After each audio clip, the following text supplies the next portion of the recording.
Well, good morning, Your Holiness, and welcome back for our second full day of this dialogue on the science and clinical applications of meditation.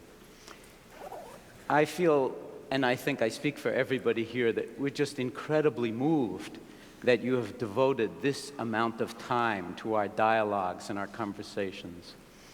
And just being in this hall together with you and exploring these various aspects of the nature of mind and the potential for coming to some degree of sanity in the human family is an extremely rare experience. So we're just all incredibly grateful for your guidance and leadership, and more than anything, of course, for your very presence.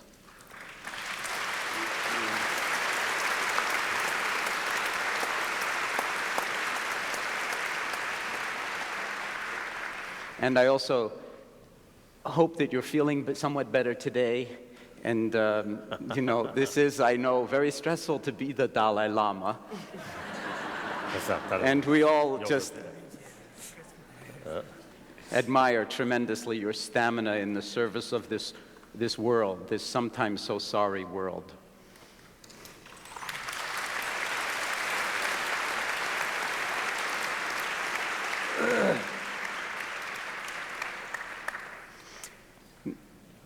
So welcome back, folks, to this second day and to our first dialogue of the day, which is going to be on meditation and mental health. And I'd just like to make a few reflections to tie this morning and the rest of our conference into what unfolded yesterday. So that we kind of keep in mind that this is the unfolding of one seamless whole of a conversation.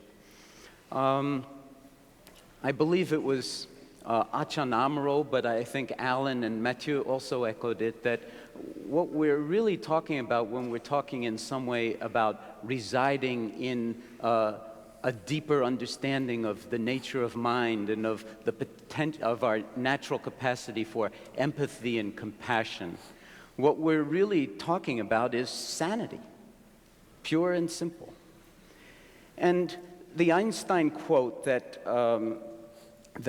Richard Davidson ended his talk with, that began with the phrase, "A human being is a part of the whole, called by us universe, a part limited in time and space." And then it goes on to talk about the delusion of consciousness, the optical illusion of consciousness. It might interest you to know, in terms of the theme of today, it might interest you to know that Einstein did not sit down and just think, well, what could I say about the nature of suffering that might be useful to people? That was in a letter that he wrote in response to a rabbi who had written to him asking for his advice because he was considered, much like Your Holiness, a figure of such wisdom and such deep understanding of human knowledge that people used to write to him from all over the world with their personal problems. So this rabbi wrote asking how to speak to his 19-year-old daughter about the death of her sister, a, quote, sinless, innocent 16-year-old girl. So we're talking about death itself and the magnitude of this kind of a loss. And it was in response to that level of deep, deep suffering and loss that Einstein was responding with this very big mind that the human being is a part of a whole called by us universe. And the word whole, W-H-O-L-E,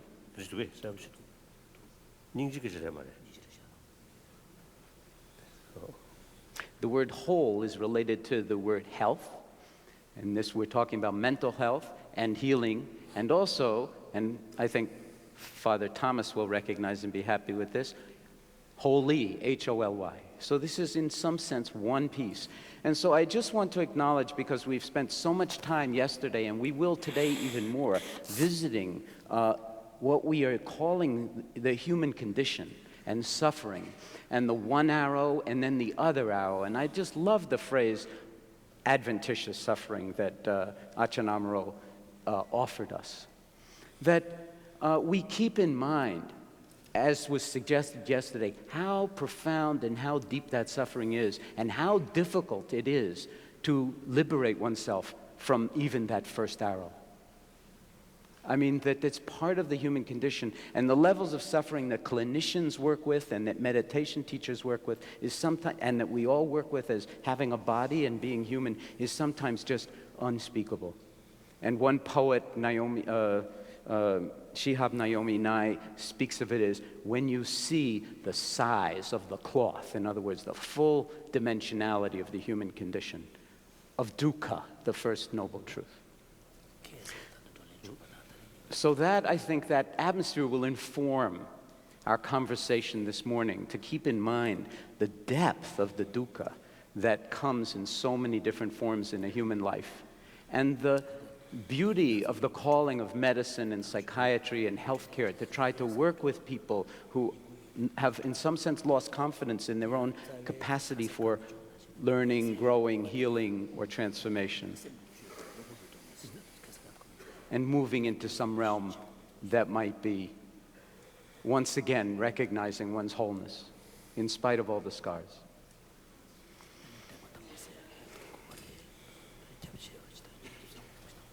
I don't know about you, but I found this morning that my mind was cohering and decohering moment by moment with incredible rapidity with much of what had transpired yesterday.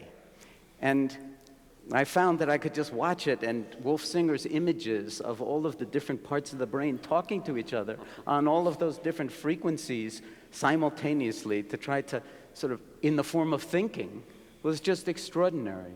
And there were so many rich strands that were offered to us yesterday by all of the speakers, and I'm thinking particularly of Wolf Singer and the possibility for that kind of coherence, and I think and the synchronization. And I think part of what we're going to be hearing today is what happens if you, in some way or other, lose a note or two in that dynamical system that we so much depend on to know who we are or to feel deeply how we are in relationship to the world.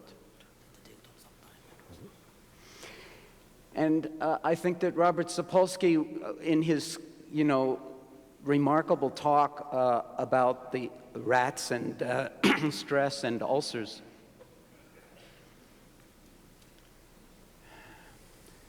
I think everybody recognizes often how therapeutic it is to gnaw on a piece of wood after an insult, or pound a pillow, which I'm not sure that the rats do, but rather than to go off and bite another rat. But I would make one observation,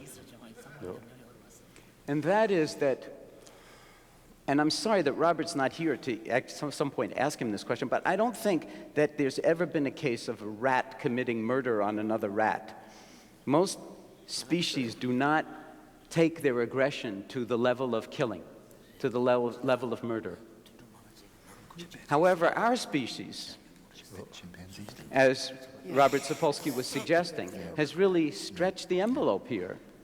And the human mind, as we all know, is a source of enormous suffering when it remains unexamined and attached to greed, hatred, and ignorance in its own small view.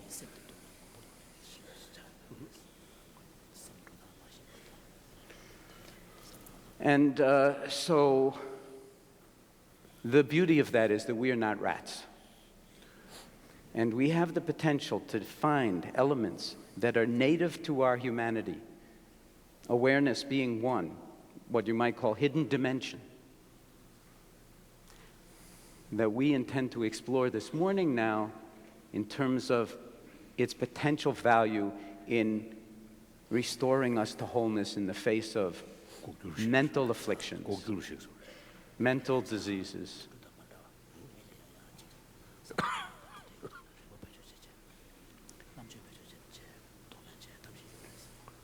And the two arrows of suffering. So we are very, very fortunate this morning to have as our first speaker Dr. Zindel Segal, who is the Morgan Firestone Chair of Psychotherapy at the University of Toronto, and and also the head of the Cognitive and Behavioral Sciences Unit, Therapy Unit, at the Center for Addictions and Mental Health in Toronto, and a world-renowned figure in the field of cognitive therapy and the nature of the disturbance of thought processes in the field of depression, the mental dis-ease, so to speak, of depression. So, Zindel, it's all yours. I'm very happy this morning for a number of reasons. I'm happy that my computer's working. I'm happy to be here with many of my friends, and most of all, I'm happy for the privilege of being able to speak with you about the sort of work that we've been doing in depression. I think my talk today will be a little bit different than some of the talks yesterday, where I will be focusing on one specific application of some of our work using mindfulness and meditation to help people who have suffered with depression and are looking to prevent depression from coming back into their lives. And what I'd like to do in my presentation today is to just talk a little bit about what we mean by the term clinical depression, to talk a bit about how it's treated, and to also describe the nature of a problem where even once people have recovered from depression, it has a tendency to return to their lives. And this is something that they need help with. And we believe that mindfulness training can play a very important role in preventing depression from returning. And then I would like to also tell you about some of the research that we've done to evaluate how effective this approach actually is. The scope of the problem of depression is very large. In fact, depression has been called the common cold of mental disorders because it is among the most frequently reported type of emotional disturbance that people have, depression and anxiety. And the rate of depression in the United States alone is considered to be about 10% of the population at some point in their lives, which translates into about 30 million people. And the World Health Organization predicts that shortly, within about 5 to 10 years, depression will rank only second to heart disease in terms of the economic costs and the personal costs.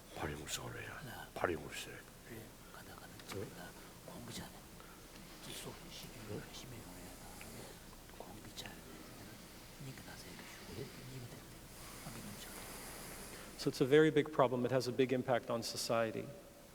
And one of the things that's important to do is to understand that we're not really talking about the range of emotions that we all have when we feel sad or when we feel unhappy, but that this is a problem that is worthy of medical attention because it really interferes with people's lives.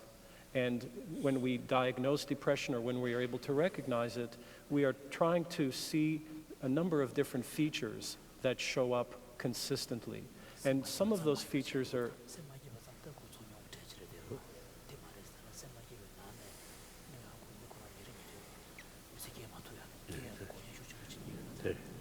So some of the important features are that people have to be sad every day for at least a minimum of 2 weeks, or they have to have lost their interest and pleasure in their activities, and that this has to interfere with their lives. So they have trouble going to work, they have trouble taking care of their children, they have trouble meeting their requirements. And then also depression interferes with sleep, with appetite, with concentration, and this is very important, especially when we're trying to teach people how to use mindfulness or other types of meditative practices. And there are often thoughts of death, and suicide is a very big problem associated with depression.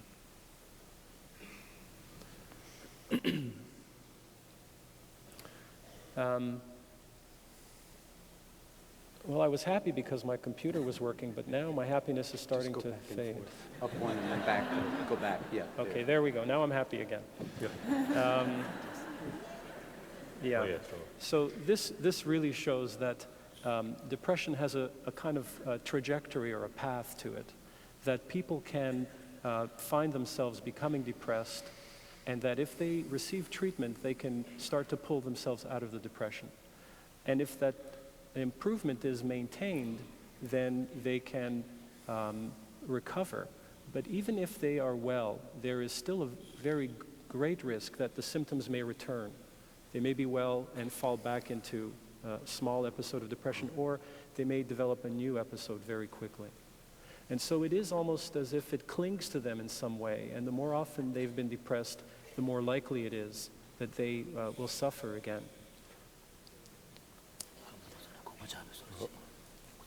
And there have been advances in the treatment of depression.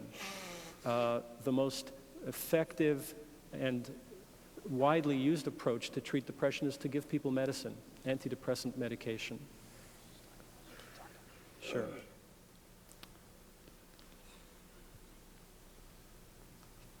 Okay. So medicines for depression have been effective. They're also very easy to provide to large numbers of people.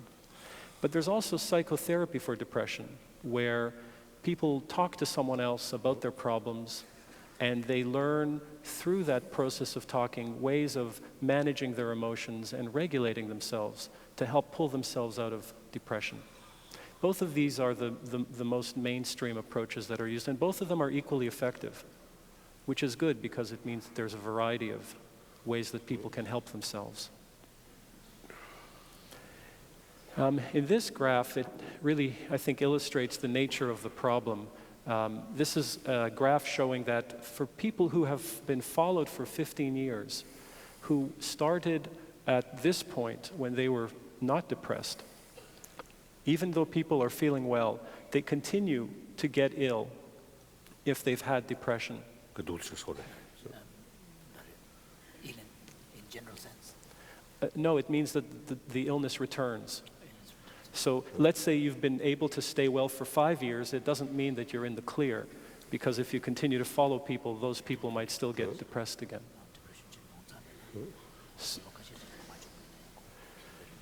So what this suggests is that the effective treatment of depression involves helping people get well and helping people stay well. And there's a paradox here because it involves persuading people who are feeling good to continue to look after themselves. And sometimes they feel good and that's not really where they want to put their energy. So what we've tried to understand is how we can help prevent depression by understanding the factors that might trigger the illness to return. And there are some things that we already know about what influences depression coming back. The number of times that you have been depressed is a very strong predictor of whether you will become depressed again. If you're born into a family where a parent or an uncle or a sister or brother is depressed, chances are if you're depressed, you may become depressed again. Significant losses are also another strong trigger for depression. And what's important about these three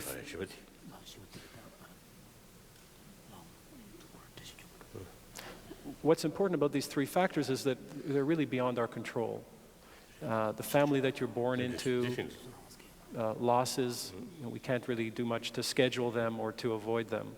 But there is one factor which is very psychological in nature, which we feel we can help people to learn how to manage better. And that has to do with the reactive mind of people who have been depressed that seems to be very evident when they feel temporarily sad. And I guess a famous and popular philosopher over these 2 days that people keep returning to is William James. And he had something to say about this problem in this quote, that thoughts tend to awaken their most recent as well as their most habitual associates. Excitement of peculiar tracts in the brain leave a sort of tenderness behind them. As long as it lasts, those tracts or modes of mind are liable to have their activities awakened by causes which at other times might leave them in repose.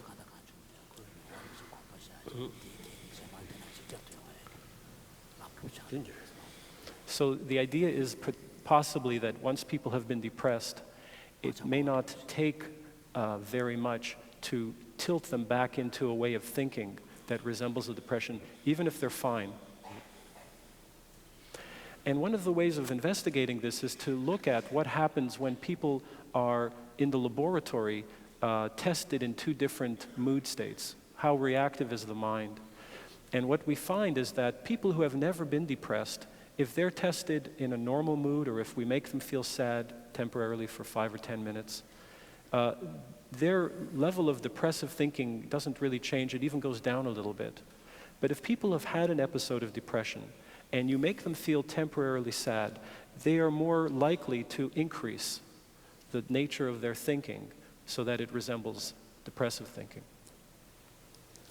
And what's very important about this is that if we look at people who have recovered from depression, the extent to which they are reactive to this way of thinking when they're sad actually predicts whether the depression will return over 18 months. So it's as if the sadness brings them back into a way of looking at themselves that resembles the depression, and that those are the people who do this the greatest, who end up running into the most problem and become depressed again over 18 months.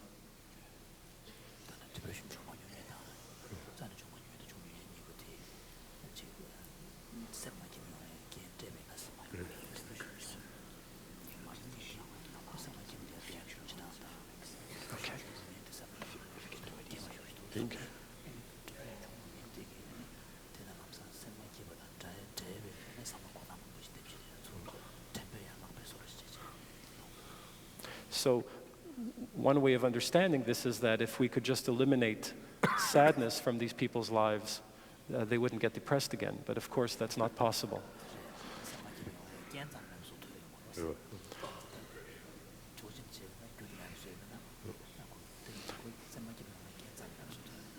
So instead, we try to help them work wisely with the sadness when it shows up so that they don't fall back into this way of thinking. Now, let me give you a way of maybe describing some of these ways of thinking that are triggered by the sad moods in these patients. These are the states of mind that seem to characterize the people who have high risk for relapse, for becoming depressed again. These states of mind are automatic. There's very little intentional control over how they pay attention. They come back very quickly. These states of mind often are avoidant or suppressive. They are useful in keeping things at a distance, out of awareness.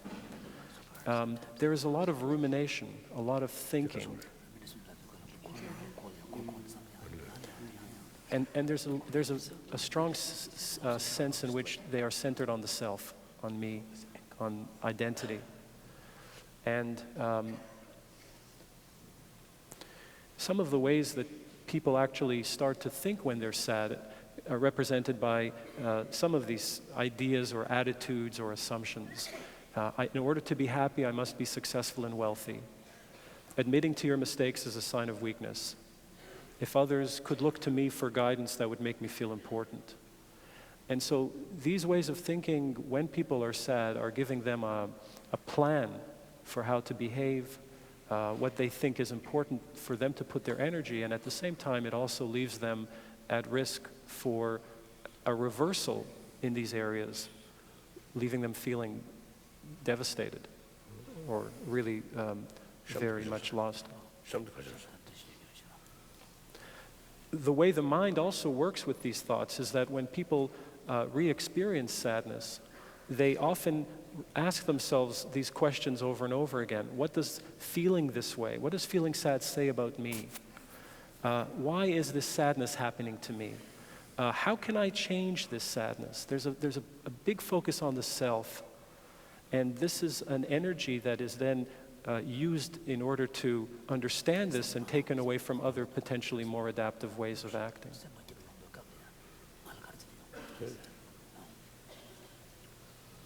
And for some people, rumination or this way of thinking can be seen as a form of emotional wisdom, even though it's really somewhat deceptive. For example, here, patients who were depressed in the past felt that this type of thinking had a lot of positive benefits, much more than people who have never been depressed. So you could see here they were felt that these beliefs about the positive value of rumination were much higher than people who've never been depressed.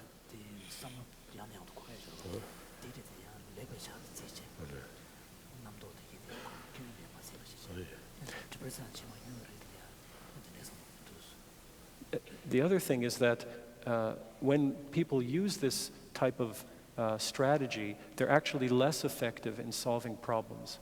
And so here we see that people, when they're sad and ruminate, use this line of thinking, they're less effective in dealing with problems that they're presented with than people who are still ruminating but they're not feeling sad. So these are some of the ways in which we believe people who have had depression are vulnerable, and that these are some of the things we would want to address in a treatment that lets people look after themselves more effectively. Now, we know that cognitive therapy is effective in preventing depression, and this is one of the most recent studies that looked at people who were well and for 1 year were able to be followed to see if they became depressed. And for one group of people, they only received a pill that was a placebo. They didn't really receive any medicine. For another pill, they received an antidepressant drug. And for another group, they were treated with cognitive therapy, and they learned skills in the therapy that they could use to look after themselves. And as you can see here, the therapy was just as effective. The therapy was just as effective as the medicine, and both of them were more effective than just the placebo. So we know that cognitive therapy prevents relapse. And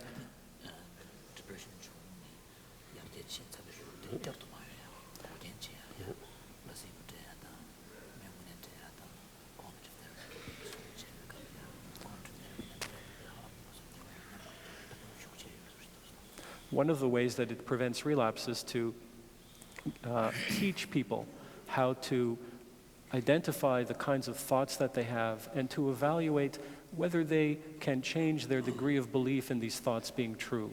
So you have a thought that says, you know, I'm a worthless person, or I am no good, or I will never get a job. And you have people actually write these thoughts down on paper and look at the situation that brought them to mind, look at the emotions that are present in awareness, and then evaluate the evidence. You know, are there some reasons why you might be able to get a job? Are there some reasons why you know you will never get the job? And you go back and forth in this way, discussing it. This is a very traditional understanding of what cognitive therapy does. But what I have done, and my colleague John Teasdale and Mark Williams, is to think that cognitive therapy actually teaches patients something a little different, and at the same time uses the same procedures. In cognitive therapy, patients who are depressed are actually learning a way to respond to their thoughts and feelings that is very mindful. By writing down your thoughts, you're helping yourself learn how to switch out of one mode of mind into another. You're learning that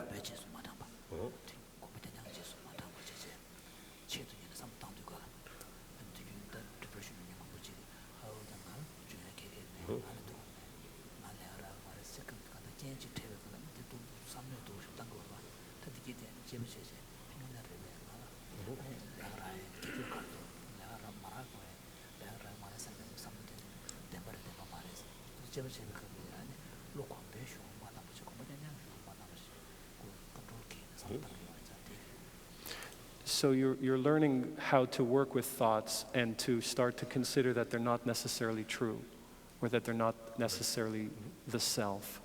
You're also learning how to turn towards difficult feelings and emotions, because you have to write them down. You have to say, yes, this is happening to me. I'm going to write this down. And you're working to change the degree of belief. And we believe that this is teaching people a skillful means of responding to their thoughts and feelings when they are depressed. And the challenge is how to do this for people who are not depressed and are not in a depressed mood. So the depression may be gone, but they still need to have that same emotional wisdom for dealing with thoughts that are critical or judgmental or hopeless if they come to mind. And so my colleagues and I developed mindfulness-based cognitive therapy, which is really an integration of the mindfulness-based stress reduction that Jon Kabat-Zinn and his colleagues have developed, and cognitive therapy. And we try to put these together so that regardless of the mood the person is in, they can still practice ways of responding to emotional experiences that involve being curious about them, moving into an intentional mode of mind, directly having the experience rather than just thinking about it and elaborating, and also moving and recognizing how often they might be judging their experience or trying to fix it. And this is the approach that we wrote in our book and evaluated in our clinical trials to see if there really was a clinical benefit to the theory that we had. The nature of the work in mindfulness-based cognitive therapy is to help people become more aware through systematic training that they receive in bringing their attention from wherever their minds may have taken it back to the present moment, and to look at their experience on a moment-by-moment basis rather than on what their minds are telling them is something that is going to happen or has happened. They start to become more aware of their bodies as places where they can return their attention to, and also notice the changes in the flux of sensations. They explore pleasant and unpleasant events from the same perspective. And also they start to work with thoughts and feelings to consider them as mental events, that things that are happening in their minds without any truth or necessary reason for them to identify strongly with their thoughts and feelings. And we do this by really inviting them in the structure of a group to practice formal meditative exercises such as the body scan, mindful stretching and yoga, mindfulness of the breath as an object of awareness, sounds, thoughts, and choiceless awareness.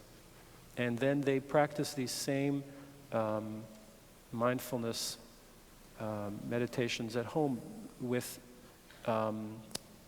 CD tapes that they use to help themselves continue with this. And we also use activities to help people become mindful in action. And these activities involve developing pleasurable and masterful things that they can do for themselves.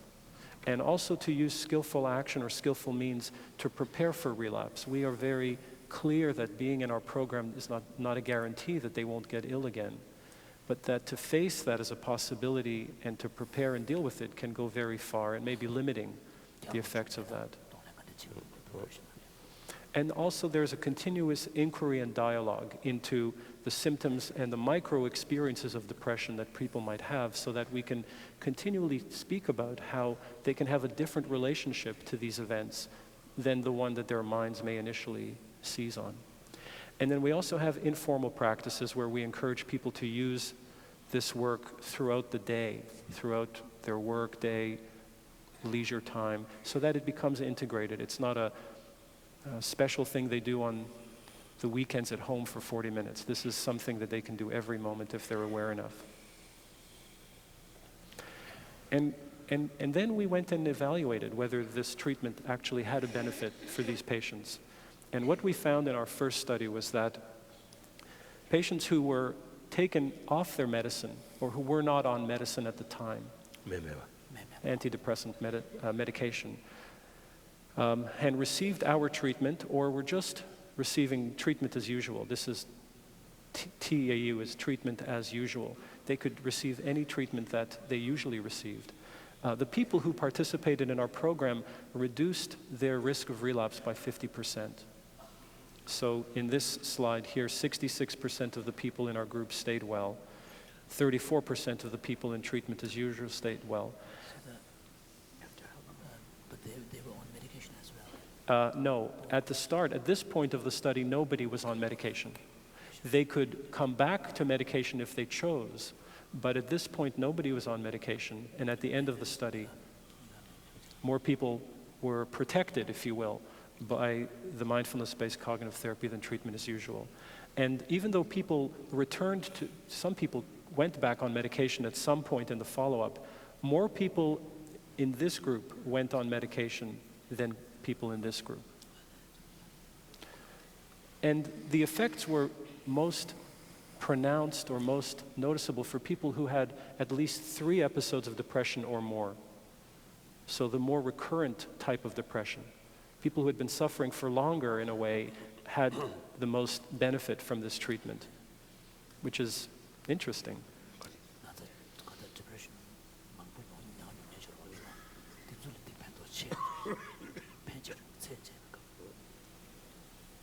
John Teasdale did another study to replicate the findings to make sure that they weren't just coincidence, I guess.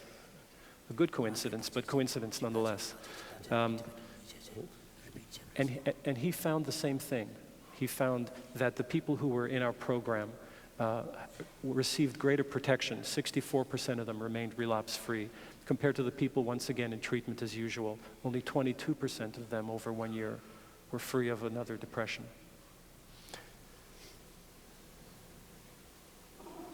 And so I'll just...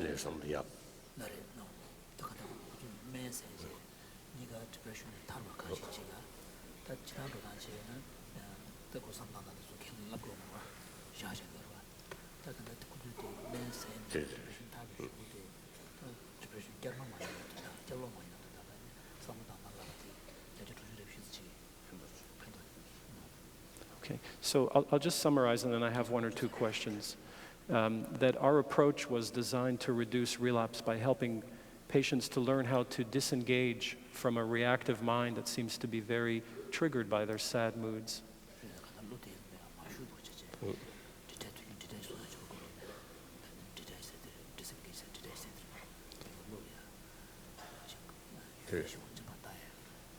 We believe that what people learn is that they don't change their thoughts, they change their relationship to their thoughts or to their feelings or to their sensations.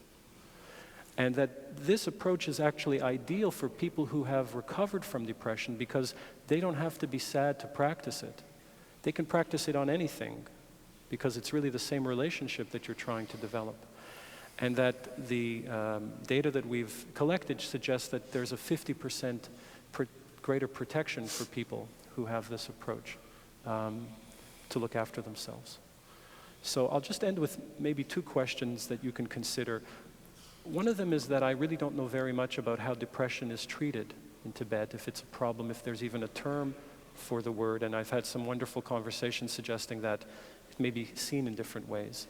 And the other thing is that, and Jack Kornfield has written a lot about this, that there is an interest in the West of how to integrate possibly some mindfulness practices into psychotherapy, which in some ways is the Western version of mental training.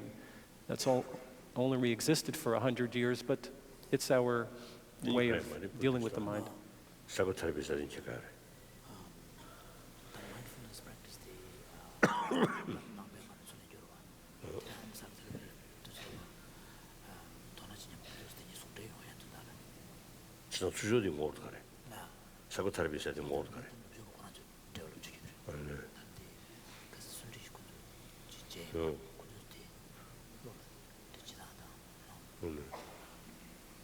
Okay, thank you very much.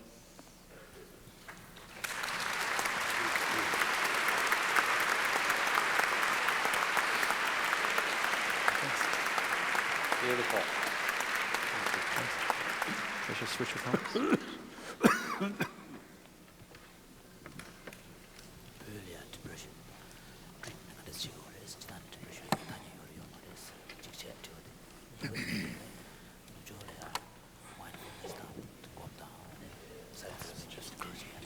Your Holiness.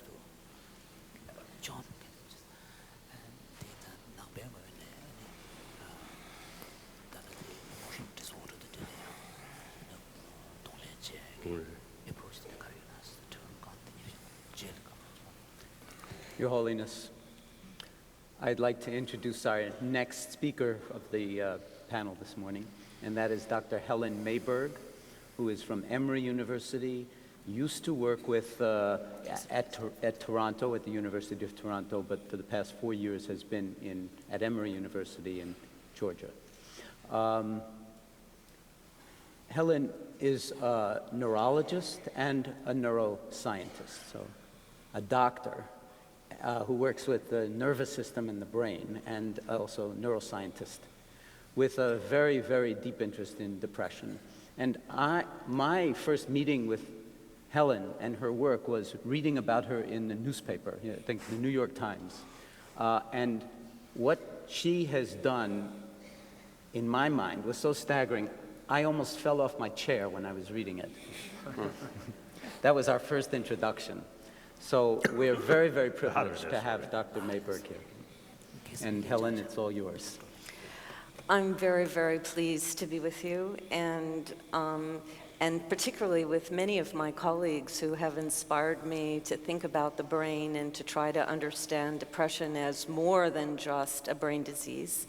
But as a neurologist, I'd like to tell you about depression from the point of view of the brain. And that will create a dialogue to think about how do mindfulness, cognitive therapy, medication affect how we make the brain more healthy. What I'd like to do is to have you think of depression really as I do when I study the brain, is that it's a state of imbalance, an imbalance between the body and the mind, and also the self. And that in many ways, as I've been studying with my friends here, it really is the first level of the Noble Truth. It is really about a very extreme form of suffering, but very, very extreme. The second is actually that this imbalance in the brain can be mapped. We can take pictures, we can look to try to understand where it lives. And I think, again, to the second Noble Truth is to see that suffering has an origin. Maybe not the origin that we think about for certain levels of suffering, but at this point that we can look to see what its cause is. The third level is that we've heard from my colleague Zindel that different treatments are available, which is very good for suffering ill people. But we can also look to see how do different treatments work on the brain, and in fact, how do they restore balance in this mind-body system. And I think, again, like the third Noble Truth, that suffering can end and that we can identify the paths out of the suffering. And again, I apologize to try to usurp the Four Noble Truths to talk about illness, but I think it's all the same and it's just a continuum. I think that those are the three things that I will speak about, but in fact, it brings up the idea that hopefully we will hear your thoughts is where might meditation act in the brain, and that's been a theme yesterday, but in the setting of depression to both help people to recover, how to keep them well, prevent them from relapsing, but I think most importantly, once balance is restored, how to be more than just in balance, how to enhance well-being. And that's what I'd like to tell you about. I also like William James very much for a slightly different reason. William James defined depression in a way that helped me as a neurologist to have an idea of where in the brain it is.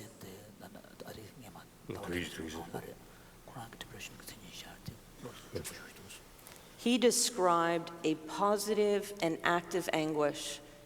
In fact, the intense pain of suffering. But he said something else. Besides this active state of pain, the mind is numb. And again, it says that there is an imbalance in the brain.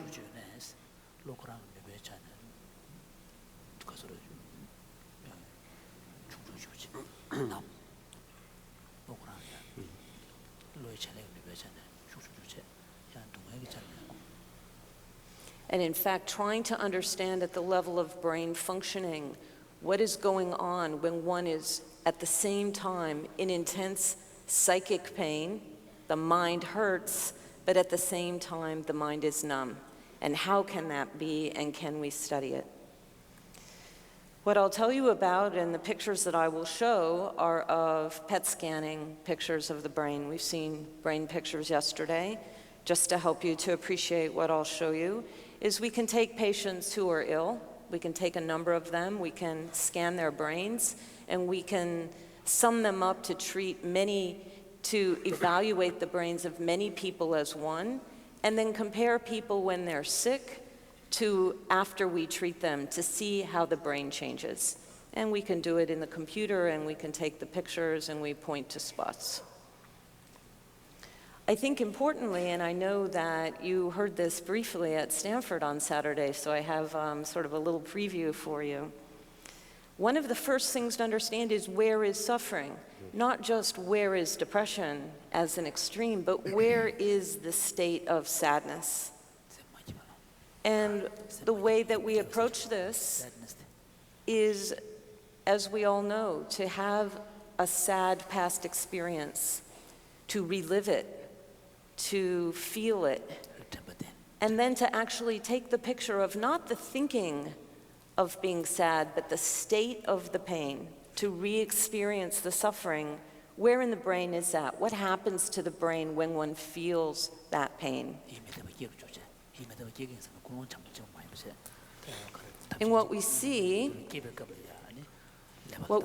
is that there are areas of the brain that both become very active, sort of the active state of the pain, and that's an area here. You can see it on the side view of the brain. Deep in the brain areas that we associate with the body. As you'll hear later in the afternoon, these are brain areas that regulate our hormones. They're part of what Bob yesterday talked about, the stress response. How does the body mobilize to have you run, have your energy levels change? This area seems to be important of that when you're feeling low. But at the same time, not only do certain areas of the brain become highly activated, you shut down thinking. The mind goes numb. For healthy people, even to think of loss, you become very disengaged in your friends, in the outside world. And we think that this area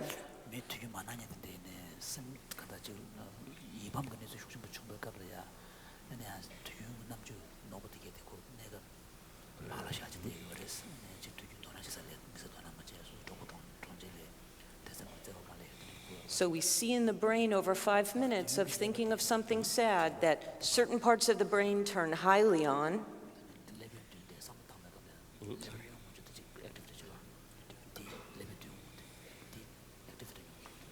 Brain turns on and it turns off other areas. They're bound together. It isn't one happening. It's like Wolf Singer said yesterday. It's a coherence. It's a coordination. The brain is organized to know that when one happens, the other reacts. And we get in a state where we're in pain and it actually disengages us from thinking unless we have a strategy. We can then move to the next step to go from just, healthy suffering, because it's part of life, but to the state of depression is not healthy suffering. Depression is a state where one does not have control, no matter how one tries. And we can study the state of the brain in depressed people just being depressed. And here you can see a picture. Here is the picture of just the sad. Here's a patient that are depressed, and actually the state of depression looks exactly like the state of sadness. On the other hand, we have other patients where the pattern in the brain is slightly different, because not all depressed patients sound the same. Their symptoms are slightly different. Some patients are very slow, very not reactive to the environment. They cannot be engaged. Other patients, as I show you here, actually the brain, the thinking part of the brain is overactive. Why am I sick? Why am I sick? What can I do? Zindel was telling us about that. I have many patients that they're just in pain. They can't even have a thought to help themselves to get out of the pit. And we can see that the brain can be very different in different kinds of people, and that gives us a clue about how will the brain change when people recover. So one way I like to try to think about how can the brain be in different states if the people look sort of the same, and the doctors say it's the same diagnosis, but the brain is saying, well, it's not exactly the same. So we have, like Wolf talked about, a system in the brain that responds to challenges, negative challenges in the world. And when a trigger happens, in fact, this balance of the system changes. But the brain just doesn't lie there and take it. It has a reaction. We attempt to pull ourselves out the best we can. And in fact, we can have an idea that the brain may try to overcorrect, to try to find a way to think itself out of the pain. But sometimes that correction doesn't actually have a correction at all. It's a pain and overthinking, and you're still not in balance. Other patients, in fact, can't even begin to help themselves. And the goal is, how can we assist the brain to maintain and return to a state of balance? To me, to call it illness as opposed to call it just suffering is the fact that it can't self-correct. And not with necessarily even with training, although we'll talk about that. And so what we try to do is understand, well, where do treatments act on the brain? Because then maybe that can help us to understand how to train the brain through other means to reach that point.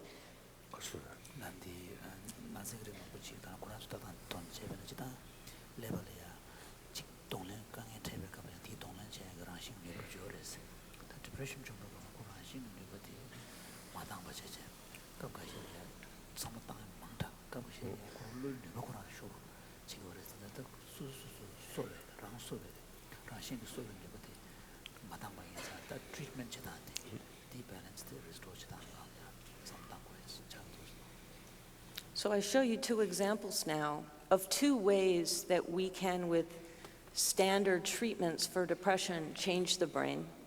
And in fact, there is not one road to recovery in the brain, but there are more than one. This is a study, the first study that I did with my colleague Zindel in Toronto, and we treated very depressed patients with cognitive therapy. And these pictures show the change in the brain as people go from extremely depressed to actually recovered. And what you see is our friend, this area of the brain, the prefrontal cortex, the thinking brain, actually the activity has been turned down. What do we do in cognitive therapy? We have patients be less ruminative. And so we can actually see the activity of the brain turned down. The other thing that we see, though, is that areas of the brain that we also know are important for self, for over-self-referencing, also are turned down. And you heard from Zindel about the idea in therapy, it's not just about me. It isn't just my pain. That can I reflect it out is the absence of paying so much attention to the sensation and self. And we see this area of the brain turning down. And interestingly, this area here is turned up, and it's an area that's important for empathy. And so it raises the issue in some ways, and it's a point of discussion, that it's less about me and more about outside. And that's not exactly what the intent of the treatment is, but at the level of the brain, that's the balance that's created.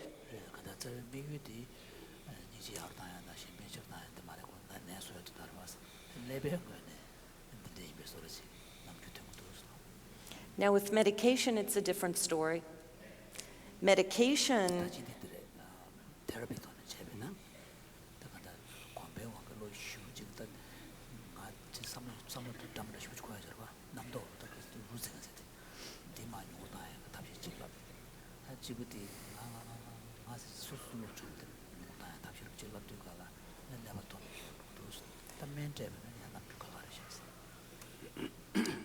Medication is very different. It can work on the same brain areas, but it changes them in a different way. It creates a return of balance using a different strategy.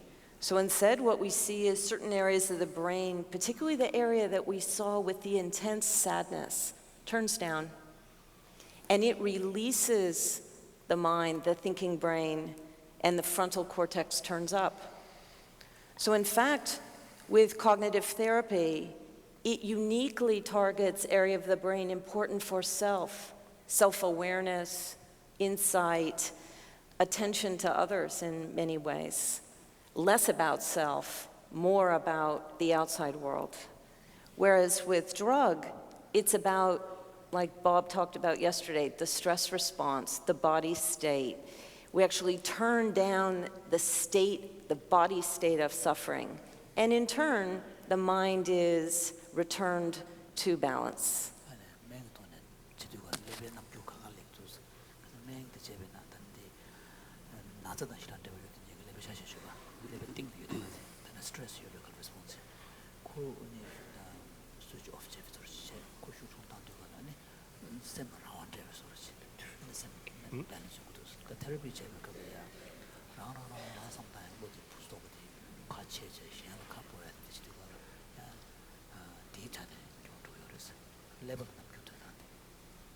So this just reinforces what I just said. When one is having sort of healthy suffering, the body components of the brain turn on, and the mind, the cortex, turns off.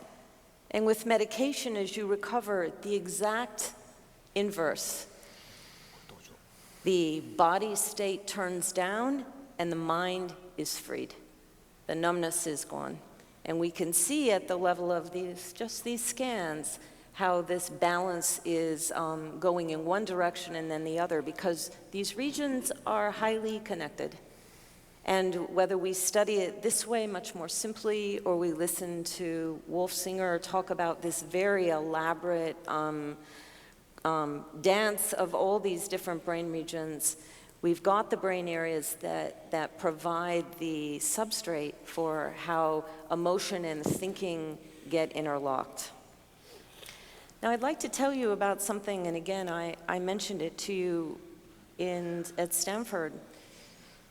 We have some very, very ill patients who do not get better with talk therapy, with medication, with shock.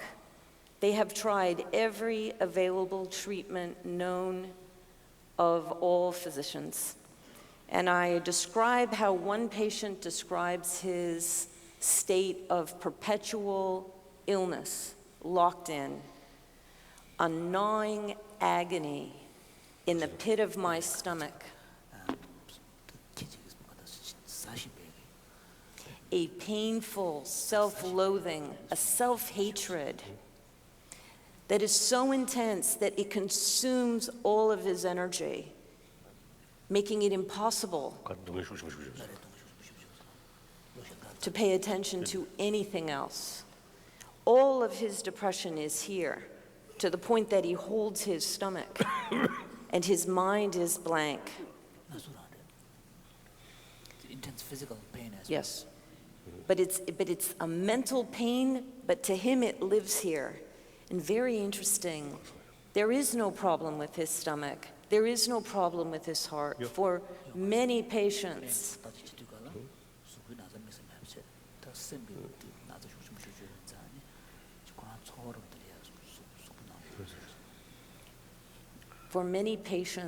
the depression becomes an enslavement of the body so that the mind has no clarity at all. And all they have is pain, and the rest is totally blank.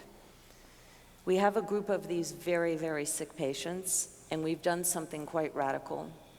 What we've done is we've said we believe that the source of the problem is at the level of this place in the brain, the subgenual cingulate, the area that becomes so active when even healthy people become sad. It's like it's stuck.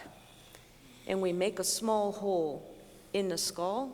We place a very small wire down to this spot in the brain, one on each side of the brain. This shows you an X-ray with the wire. This is the wire up on the top of the head. And we place this electrode with the patient awake in the operating room to try to turn off the pain. So it was an idea from what we knew from all of our other work. So the patients are awake in the operating room. We place the electrode there, and then we can attach it to a little battery pack, and we can stimulate or at least interrupt this area of the brain. The idea was to interrupt this bad feedback electrical circuit. What happens in the operating room with the patients awake is that in this patient, suddenly without words, first described that the pain just appeared to leave. And this was very surprising, extremely dramatic. And that, more important, and to the proof of the experiment, as the sense of the pain drifted away, his thinking came back to life. He became very interested. What's happening in the operating room? Oh, lots of people in here. He'd been in the operating room 3 hours with us, had not been very interested, and suddenly just is aware that there are things for him to pay attention to. So the enslavement of the mind by the body at different parts of the brain fighting with each other had been changed. It brings up a point that one of our other patients told us many months after having continued to have the stimulation, to get stronger, to be recovering. He says, you know, this treatment you gave me, it didn't give me anything, but it took something away. And it's as though something that has been pulling at me that I've had no control over, it's just gone. But it is not a return of total health. As he described it very clearly, I have been in a deep canyon, and all of a sudden I'm now back on.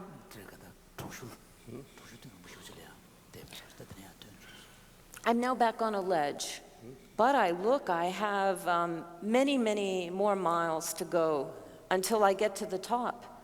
But now I can participate. Something is not fighting me, and now I work to achieve better health.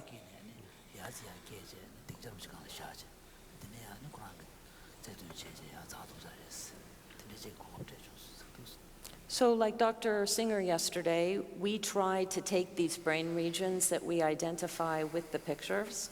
We try to organize them based on what we know from our neuroscience colleagues. We know that it is not a coincidence of these brain regions. We know how they're wired together. We know how they're connected. And we can start to see that the way in which these different brain regions change, like a dance, to restore a balance, involves some very specific groupings of brain regions.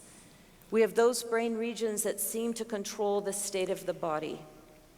They need to be put back in balance with the mind, how we relate to others, how we relate to the world, how we relate to our senses.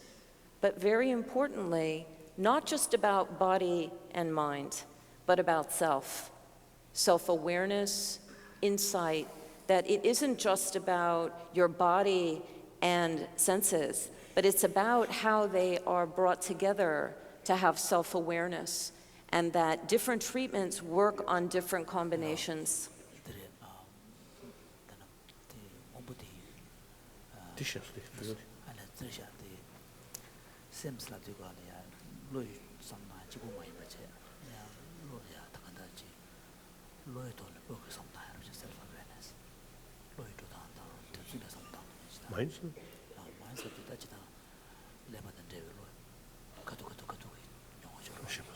Just an illustration. But I wanted to point out, I made a little note. Rats are not people. We heard a lot about rats yesterday. And while they have the body response, rats are wired differently than people. And where they're wired differently is in the self-awareness and insight. The parts of the brain that people use to understand themselves, to understand their relationship to the outside world, to other people, rats do not have the same anatomy. They have a frontal lobe, but it does not have all of these various pieces or connections like people.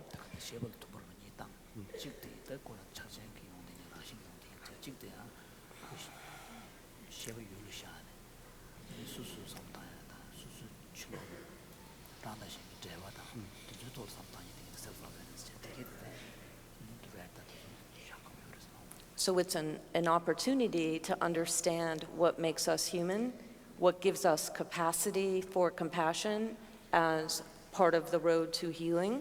And it also helps us to know the limitation of what we can do with rats and what we can't do with rats.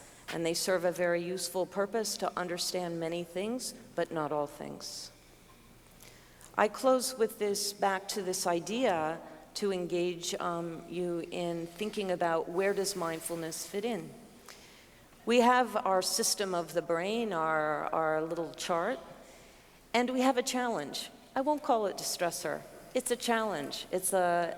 Every day we are confronted with many things. Zindel tells us about challenges that can make depression return, but we have challenges that just make us suffer and are not necessarily on the path to illness, but that the brain will still adopt these imbalanced states. It's how we're constructed. And that mindfulness and other meditations may be helpful for not allowing this to go any farther. So how to limit or prevent the imbalance, how to feel suffering, but at the same time temper it. Similarly, though, mindfulness or other meditations, as we've heard, can facilitate to help us get well, to get back up to the line of balance. And that's a good thing, too. We want to stay well. We want to stay balanced. We want the opportunity not to go in one extreme or the other. But I think more importantly, and this came up, and this is the most wonderful thing about having this conference, is we sit with my Buddhist colleagues and my psychological colleagues, and we think about what we're going to talk to you about. It's not just about getting back to balance. That's what we think about as doctors. We're happy that we can just get people to even. This is not the goal of life. The goal is to be better than even. And in fact, we want to get to number 3, to enhance well-being beyond normal. For physicians, we're happy when we just get back to even keel. And many times in illness, we don't even get there. I mean, we settle because we have no choice. That in fact, that someone with cancer, to get them a few years, we don't expect a cure. And for many mental illnesses, neurological illnesses, enhancing quality of life is enough. But in fact, our goal is more than that. Our goal is to get beyond the yellow line, to actually enhance well-being. And that in turn will allow the imbalance to be less profound when suffering does show its face. And I have many colleagues. This kind of work has happened in many institutions, and I've been very lucky to have extremely smart people to help me. And one of my most important colleagues is here on the stage with me, and it's quite a privilege that the two of us are here with you. Thank you very much.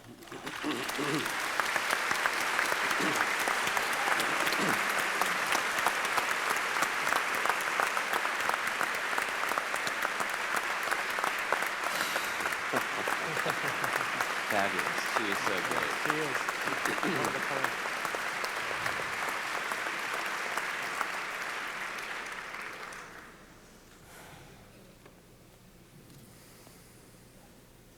Well, thank you so much, Helen and Zindel. So, Your Holiness, this is a really rather extraordinary unfolding here, the evidence for the possibility of the relief of suffering in some cases that was just not thought to be possible as we understand at deeper and deeper levels the functioning of the brain, the location of particular areas, and what they do under various conditions of disease and affliction. So I guess perhaps to open up our dialogue and conversation, which will at some point include questions from the audience. So please start writing your questions, try to keep them as specifically as possible, and then volunteers will come around and bring them up. And as specific not only to this session, but actually to particular points within the presentations. Your Holiness, do you have any sense that what you've heard brings out some kind of intuition on your part about the potential for utilizing contemplative practice for bringing us to the third level that Helen was pointing to? In other words, not just back to baseline, but in some way to higher states of well-being.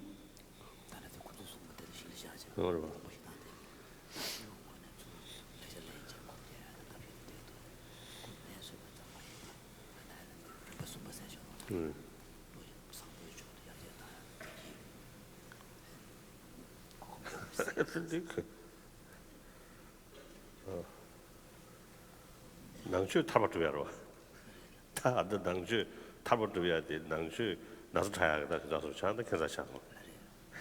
Strictly speaking, the Buddhist practices are really aimed at the attainment of, in the Buddhist language, liberation. Yes.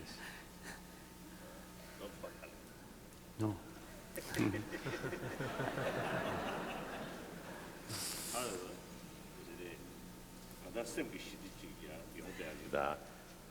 다가도 동에 뭔지 취배셔야 거도 와.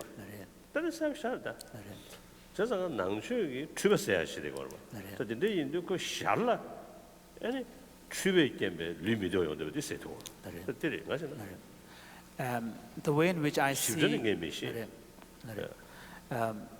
the way in which I see how Buddhist contemplative practices may have an effect in the health domain is because one of the understanding in Buddhism is that much of our suffering, particularly the psychological and emotional suffering, really results from a distorted way of relating to the world, distorted way of seeing and being. And so many of the practices are really aimed at overcoming this or dispelling this form of distortion and delusion. So since many of the sufferings are resulted from this, in the process of, a practicing Buddhist aspiring for liberation by engaging in the practices as a byproduct, of course, it may also involve restoration of health and so on. Yes. So as to the details, as to, how they work, His Holiness was saying he has no idea. Yeah.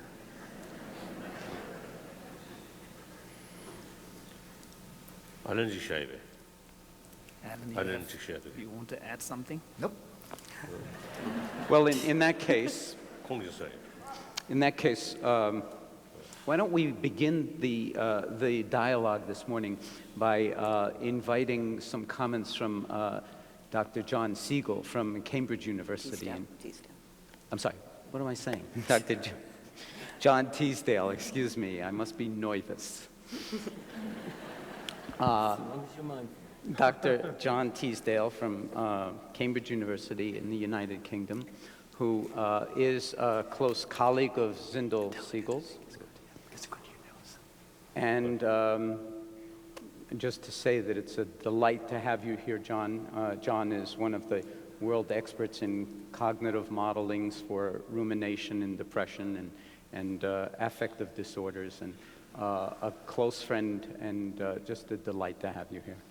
He's also in training, as you can read in the brochure, to become a meditation teacher in the Vipassana tradition within Theravada Buddhism. So he stands in two worlds in a truly remarkable way. It's a pleasure to have you on this panel. Thank you, John. Even if I can't remember your name. Your Holiness, I'd like to consider the issue of treatment dissemination, how we can deliver effectively to the many people who might benefit from it, the kinds of treatments that Zindel has described, mindfulness-based cognitive therapy.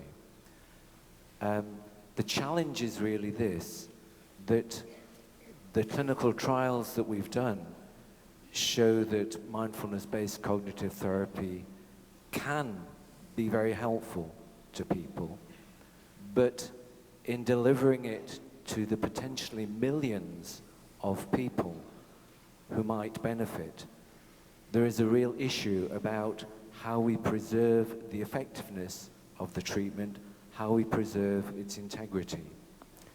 And the way...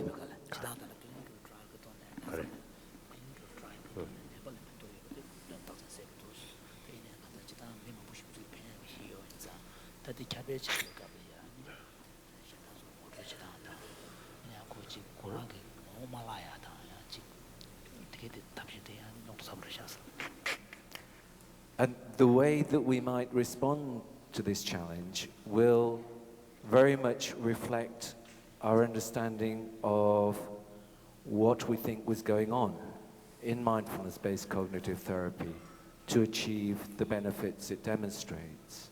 And I'd like to consider two broadly different views of what was happening. One view is essentially that we were training people in techniques.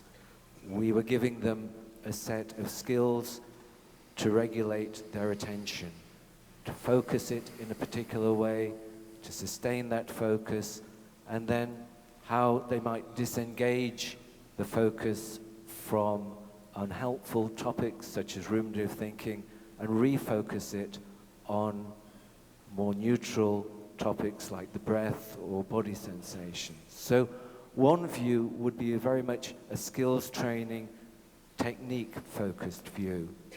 And I think if we take that view,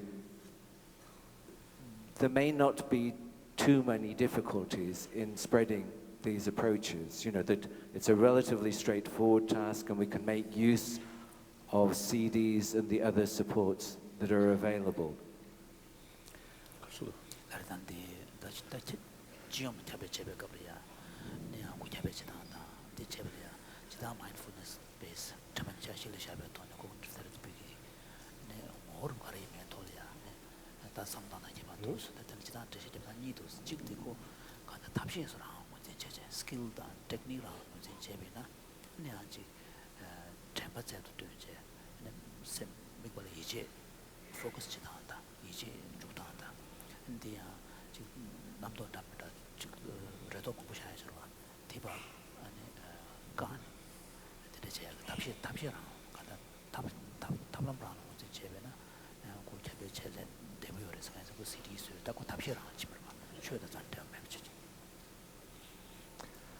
However, there is another broadly distinguishable view which says that as well as the benefits that may come from this skills training, there is an important learning that patients acquire, which is a change in their way of understanding the nature of their suffering, a change in their view of unpleasant and painful experiences, which then leads to a change in the way they actually relate to those experiences, so that they are able now to relate to pain, emotional pain and sadness, in ways that are not going to get them so stuck in the adventitious suffering that we've talked about.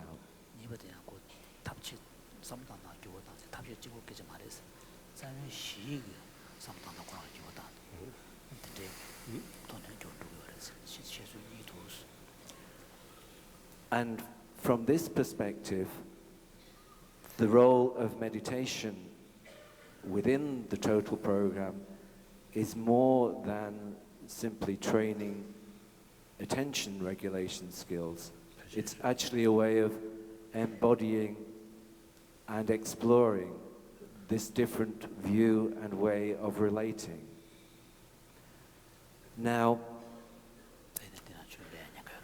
this more sophisticated view has rather more complex implications, I think, for the dissemination of treatment, because it suggests that the program is actually more subtle, more complicated than the simple technique-focused view. And it may require more in the way of skills and understanding on the part of instructors, particularly, I think, when a lot of these shifts that we're talking about occur at an implicit level, and the way they're affected is by the whole way of being of the instructor.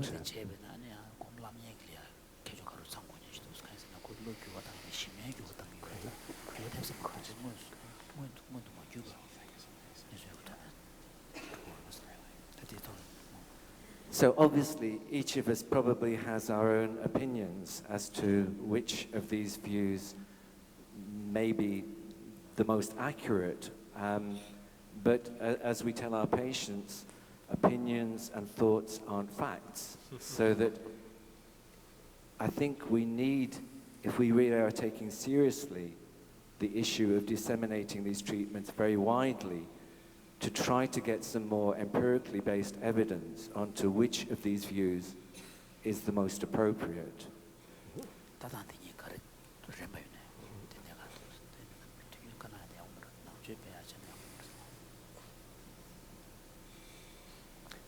And if we look to the cognitive behavioral tradition from which mindfulness-based cognitive therapy is drawn, there are already a number of strategies that we could use to determine what actually are the effective mechanisms in a treatment. If we can do that, it will help us decide between these two alternatives. And it may also help us if we can be explicit about what are the key change mechanisms to enable instructors to be even more skillful, so that we move from the intuitive and the implicit to the explicit and the described. And there are three broad strategies of research that cognitive behavioral therapists have adopted, and I'll just describe them briefly and then leave it at that. The first is to identify the actual processes, the variables that mediate change, that carry the effects of change. So in the case of mindfulness-based cognitive therapy, it might be looking at the brain changes that seem to predict and carry the effects. And so that the kind of work that Helen's been describing so elegantly would be very relevant there. Or it might be at the psychological level. It may be that these interventions are working to reduce rumination, to shift the relationship to thinking. We already have some evidence that mindfulness-based cognitive therapy does indeed reduce rumination, does shift the way we relate to thinking. But we don't at the moment have the evidence that this is what is really the key mechanism. The second strategy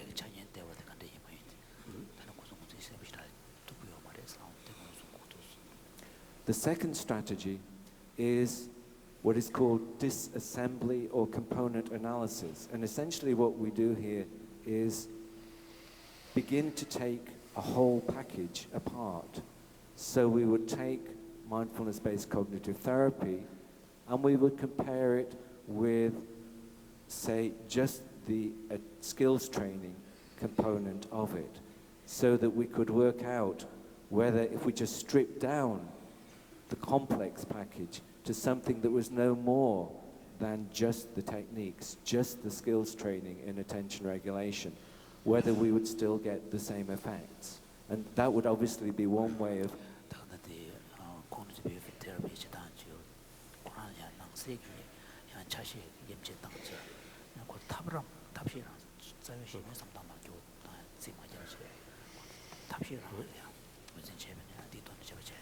That would be one way of helping us decide between these alternatives.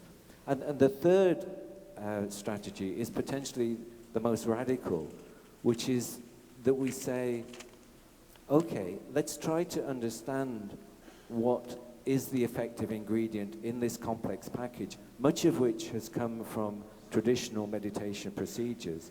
But let's start again and build up from the bottom, assuming that the traditional procedures, which have been evolved over the millennia for one purpose, may not actually be the most appropriate vehicle for delivering what we need right now. So this would actually be saying, okay, let's see if we can identify what we really want to do, and we understand that mindfulness meditation or other traditional trainings have produced this. Can we actually start again and, if you like, not reinvent the wheel, but reinvent the pneumatic tire, perhaps, so that we may have more efficient, more focused, more effective ways of achieving the ends we want. And that's really the point at which I'd like to start, because it would say, yes, we've benefited enormously from the traditions, but perhaps the role of this generation is to change things, to introduce some new technologies here.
His Holiness was wondering that, whether it is really necessary to try to go for one model, as opposed to the other. It could be, the strategy or the nature of the mindfulness-based cognitive therapy could be seen differently in the context of different patients. For example, there might be some individuals where the problem really has a much deeper basis, where there's a basic orientation of the individual, the way he or she understands life, relates to the other, may be so dysfunctional that a method is required to try to change that basic way of seeing the world and relating to the world. Whereas there could be some instances where much of the problem really arises more as a result of this kind of remunerations, more at a kind of instinct, habitual kind of uncontrolled, unbridled thought processes. And here, approach could be more of a technique-oriented, where you simply teach the person a skill to disengage. So he was wondering, why do you have to? No, absolutely. I think the point is absolutely spot on. And in many ways, perhaps I should have expanded, that within the cognitive behavioral tradition, the question that's usually posed is what intervention for what person in what context is going to be effective. So I think it's recognizing absolutely that there may be different needs of different people, but if we can perhaps identify the kind of people for whom one approach may be most appropriate and tune the appropriate techniques to them, that may offer us the greatest effectiveness. I mean, the other possibility, of course, is that we use some kind of stepped care approach, so that we start off teaching everybody techniques, those who can benefit from that will, and we then add the more subtle changes in understanding and relationship. So that the Zaya some Jipui Tasore, don't Jimbe, Gange chatting is me, that is some donjo di Yuatan war. That's some donjo Yuatan citizen, Nambeshune, Kasore. Jiung kita, Chulu Sama, Chulu Sinimida Kadakasore. Cheddar the Mandire, Yanko Moon is Chikta Kasore, Moon is Tone, Tajor Sawakuya, Chik Yon Toguba. Daya, those not as hard chinche, Chulu Dawa the Dane, Yan Tonjo Duya Chikta, Perushashana, Benakatoa, Benaji, but Tenzing Loshu, Yeding, you mean, take it, you know, without a time without a gay shame in the Pando, you on zero. They go to young Segal and Mado, Shizong came to under the Tajig, Dado Zimbashuja, that did a Dayama is in the Lane, that language down to the Orba. So Medatoa, that there's also the ending now, and Yamamuski. However, the challenge with the second model, the more complex model, is the need for the sensitivity to what kind of content you're going to provide. What kind of content you're going to provide, because you're trying to change the basic outlook on life. And here, there could be, for example, if one of the big problems underlying this individual's state of mind is a very strong grasping at some form of permanence, then here, kind of strong identification, strong grasping at a particular state, then here kind of a deeper recognition of how the mental events are transient. They come and go, which is a kind of a deeper understanding of the transient nature of mental events. That can be seen as universal truth and has no religious dimension. Absolutely. And that can be helpful. But in some cases, for example, if the grasping is primarily focused as a very strong sense of self, as some kind of, then here for those who have Buddhist leanings, then the teaching on no self will be very appropriate, can be very beneficial. But then if you're bringing in the Buddhist teaching on no self in the context where the person has no Buddhist leanings, it raises sensitive questions of religion and spirituality.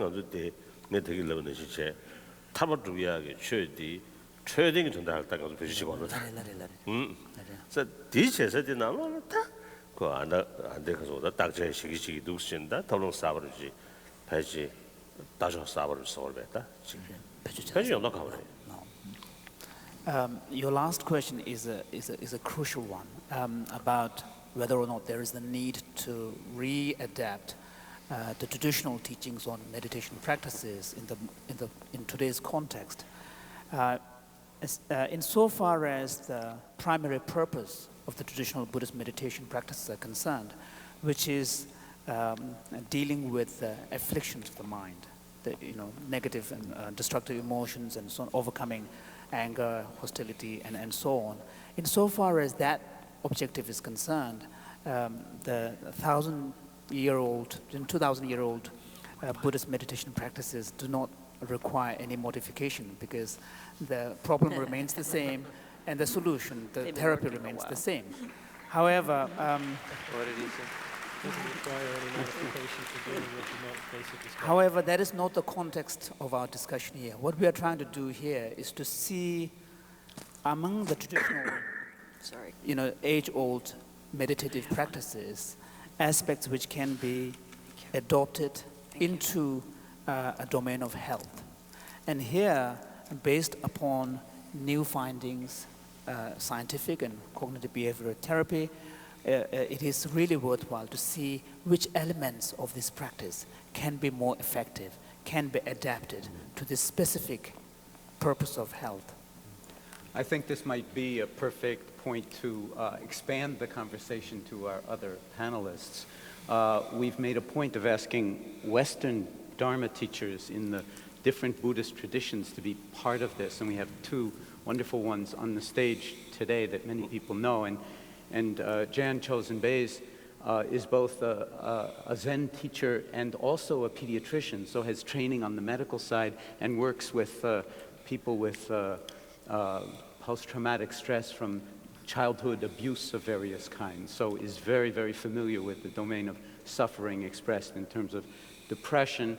And I think the Western Dharma teachers also function in a way as therapists to the world, just the way Ajahn Amaro was speaking of yesterday, as the Buddha is spoken of as the doctor of the world, and I think that's certainly true of your holiness as well, thank goodness. And in the context of the way you teach, I think it might be very interesting in light of Dr. Teasdale's questions of what you are experiencing in your teaching it, because you must see many people with mental health problems since you work with the general population, so to speak. And how do you see your practice being adequate to them, or various ways in which it needs, in some sense, to be modified in order to speak deeply to the heart of each human being?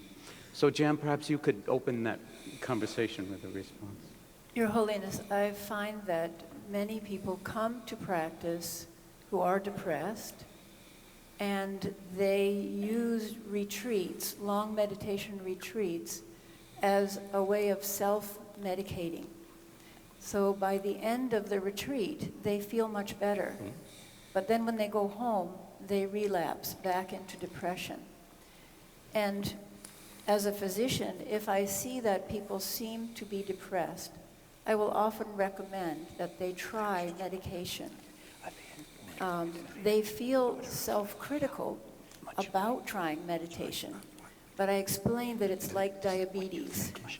Is it meditation? Medication. So I explain that it's like diabetes, that if your pancreas runs out of insulin, it's not your fault. If your brain has a difficulty in its electrical circuits or its chemistry, it's not your fault. And sometimes those people, if they take...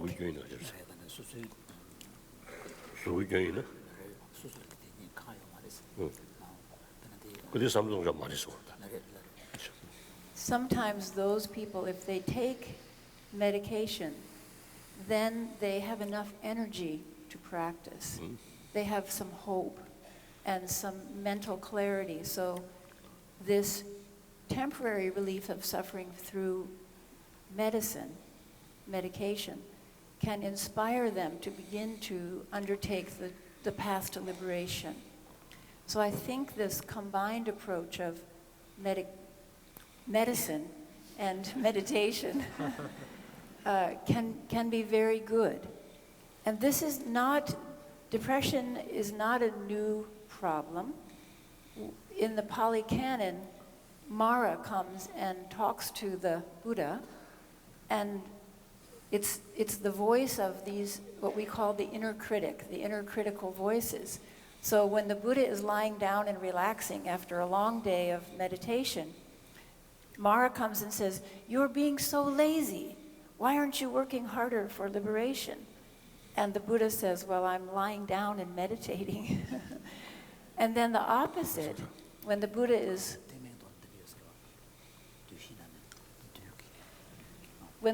working very hard at his meditation,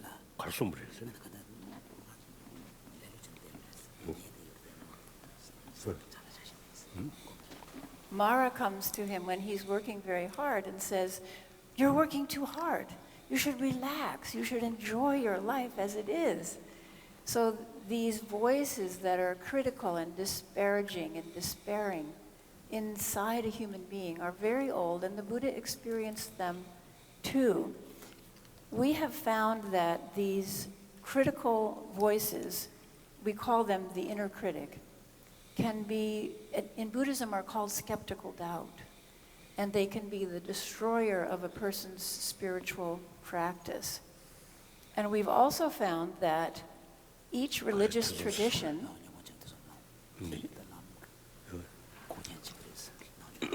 each religious tradition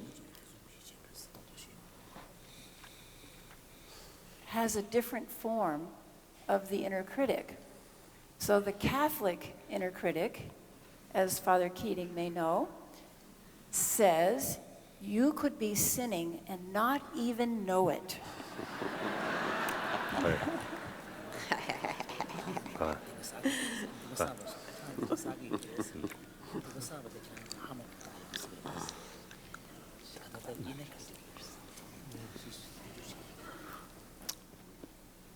The Protestant inner critic says you're not working hard enough. Work harder. And that becomes a problem. The Jewish inner critic says your mother is not happy.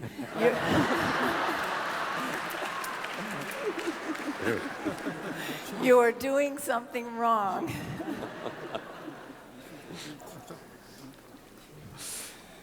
And then people ask me, well, what does the Buddhist inner critic say? I think the Buddhist inner critic says, well, that was not an enlightened thought. That wasn't a compassionate way to be.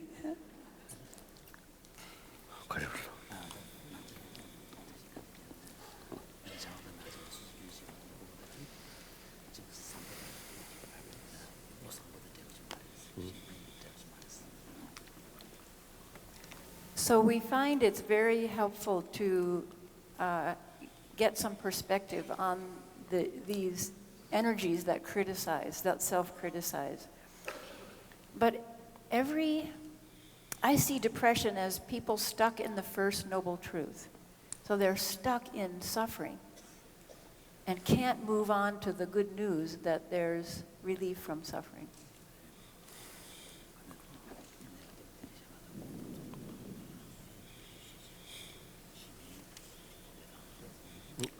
네.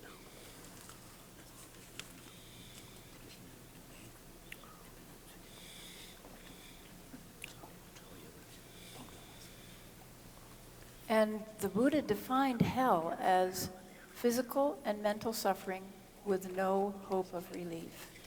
So when hope is lost, then people are in hell. And these treatments that we have, medication or electrical stimulation or mindfulness-based therapy, cognitive therapy, it gives people some hope and moves them to the second, third, and fourth noble truth. Now, I also find that each aspect of the mind has a core of the truth in it, but it's become neurotic and it makes us ill. So there's a curious research finding that people who are depressed are more accurate in predicting games of chance. They are, yeah, isn't that interesting? So if you're pessimistic, you're more realistic in a way about at least games of chance, like life.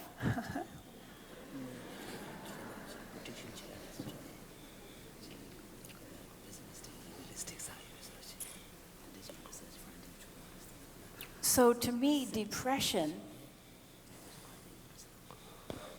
if we can take this, a kernel of truth from out of depression and purify it, that kernel of truth would be that there is human suffering, to be realistic about suffering and to face it. And also a certain patience. People who are depressed often have a certain patience, endurance.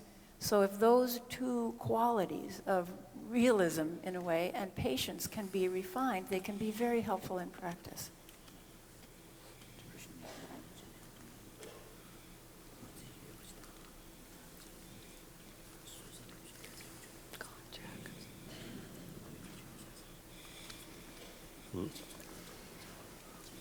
I'm also very concerned about the media because I think our human organism was designed to take in so much suffering. We used to, for tens of thousands of years, we lived in small tribes or villages, and even cities. The villages had maybe 100 or 200 people. So our human organism is designed to take in only that much suffering, 25 people or 200 people. But now through the media, we're bombarded with all of these forms of human suffering. And in order to cope with that and live a life of freedom and happiness, we need extraordinary help, extraordinary medicine. And I feel that the Buddha Dharma offers that kind of extraordinary help and is very necessary at this time.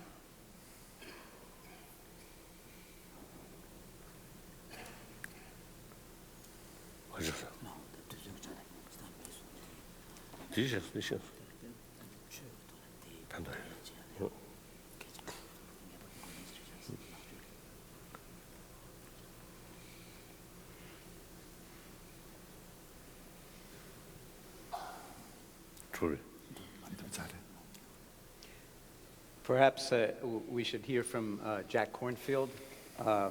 Again, Jack is a very beloved and widely respected meditation teacher in the Theravadan tradition, and who you know well, Your Holiness, and we're just delighted to have you lend your voice and wisdom to this as well, Jack, since you have a huge amount of experience with people who come to the Dharma for one reason or another and dealing with this whole area of what is, in fact, true mental health and what is the path to it and what are the obstacles to it in your experience. Thank you. I work in two different ways. I've worked and trained as a psychologist and also as a Dharma teacher. And I'm trying to think of how I can contribute to our conversation. And it will be more from the perspective of the contemplative. Although many of the people that come to retreats or come to see us as teachers come with depression, anxiety, fear as the first part of their meditation, just as we've been hearing there are ways to work with that. There's a growing sophistication in the neurosciences. What we also need parallel to it in this conversation is a growing sophistication in relation to meditation. And I want to underscore that there is no such thing as meditation. There are many meditative mental trainings, and that's a better phrase, really, because there's no meditative state, there are many. There are dozens of practices of mindfulness of body, of elements, of senses, mindfulness of feelings and thoughts, directed and undirected. There are hundreds of forms of concentration practices, visualizations, mantras, contemplations, and so forth. So it has to become very clear as we speak to one another, and you were talking about teasing them apart, which particular mental training we're studying, and are we studying the states it produces or the long-term traits? Since this panel is about mental health, in Buddhist psychology, mental health is defined as a decrease of unhealthy states of mind and an increase of healthy states of mind. And in the Abhidharma, for example, there are 52 mental states elucidated, some unhealthy qualities, which include hatred, grasping, jealousy, confusion, rigidity, addiction, worry.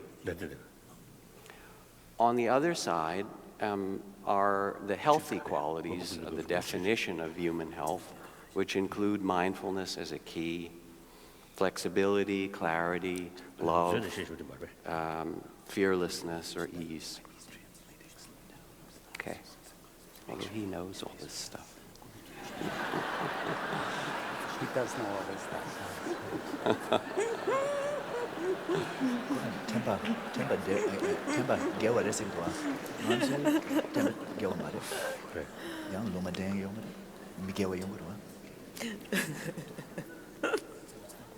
Your Holiness, forgive me, I was speaking a little more quickly because I know that you understand all this stuff already. And the shift in the Buddhist psychological training and treatment, if you will, is from that which is suboptimal, the deeper entanglement in confusion and addiction and rigidity and so forth, toward what is normal, with a greater increase of healthy states, and finally that which is what we would call extraordinary mental health, our capacity for well-being, and beyond that even an inner freedom. And what we need to do in one part is to study the ways to train different ones of these capacities, because there are a number of them. And also how human beings help one another to train in these. My friend, writer Annie Lamott says, "My mind is like a bad neighborhood. I try not to go there alone." Right? Wait, hold on.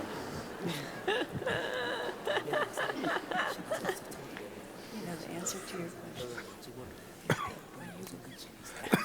And one of the principles of Buddhist psychology is not only that there are these inner trainings, but that there are collective practices in which they are communicated from one being to another in a whole complex of relationship, or in Sangha or community, that also make mental health possible. Sangha or connection is a part of it.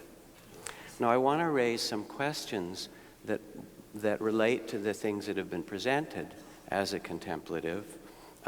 When you spoke, Zindel, about releasing strong identification with negative thoughts and feelings, in Buddhist psychology there are two kinds of identification.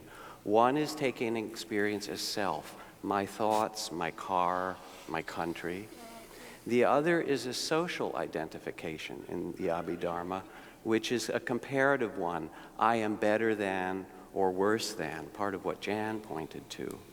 And what I think would be interesting, and so mysterious, the question of identity, is to begin to study the ways that we can shift identification. And there are many practices in Buddhist psychology that work to release identification from body, from emotions in different ways, from pain, from social conditioning. And there are a whole series of practices that we could study. How do we release that identification or play with it? Similarly,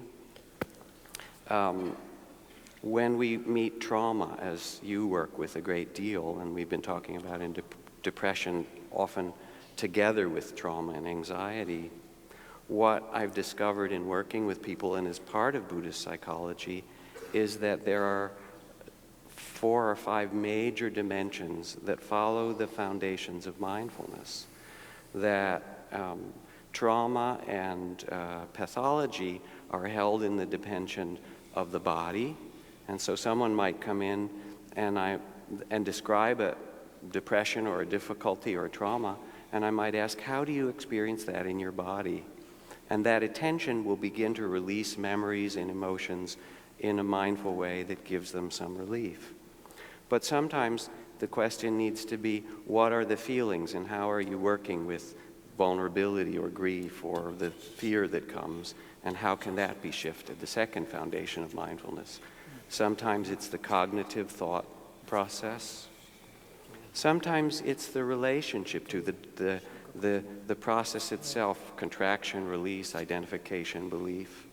And so as we study this, I think we need to look at which of these different dimensions we're working with. And if one of them is left out, it doesn't work so well. If you attend only to body or only to cognitive without including these other dimensions, then you don't really come to a kind of liberation. Okay?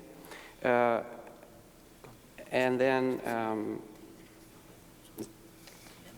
in Buddhist psychology, there is also, Ritchie talked about this when he showed the child's face with birth defect that we all saw. There's a great emphasis on the quality of intention or motivation as a key to the result of to the future of our experience. And motivation could be revenge or release, we can let something go. Motivation can become very subtle. In Buddhist psychology, intention is described in milliseconds and even in microseconds. Sense perception, recognition, memory, cognition, and response can be separated with great attention. And there are ways to then study and see how intention works. And I would like to see a study, for example, of how when we make the same act with different intentions, what is the neurobiology of that, and how can we train our intentions? A couple more interesting questions from the contemplative side. Wolf talked about brain oscillation and synchronization. In certain monasteries, there is a whole training in experiencing our world as vibrations. And when it becomes concentrated and well-developed, sound becomes a vibration at ear or at the heart. Even sight is felt as a vibration, and even thought is experienced as vibration. You can even feel yourself about to think. It's like a little burp that wants to come, a pre-thought vibration that says a thought is about to emerge from the unconscious or the mind. And it would be possible to deliberately train or study subjects who've learned how to synchronize, if you will, or in some way work with the vibratory aspect of consciousness. And I would love to see that studied. A few more, very simple. Compassion, loving kindness, joy, equanimity have many different levels and many different trainings. And I would like to have them differentiated so that a subject or a person with depression, what happens if you teach them a joy meditation, as opposed to what happens when you teach them a meditation on friendliness or a mental training of gratitude. And I think we can take these different contemplative practices and really begin to see what are effective in different circumstances. Two more very brief points. Father Keating spoke about silence.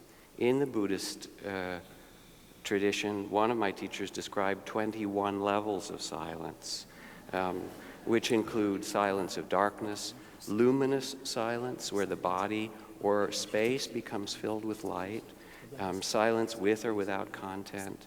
And again, these are both states and bring traits about. And the most important, I would say, is that our psychology is so based on pathology and healing. And I would really be interested, as the research goes further, in looking at the extremes of mental well-being, at consciousness itself, because we can turn and shift identity to consciousness or release identity from consciousness and come to a kind of freedom beyond any of the states. And these are just some areas from the contemplative side that I think would be useful for us to continue to develop in our study. Thank you. Mm-hmm.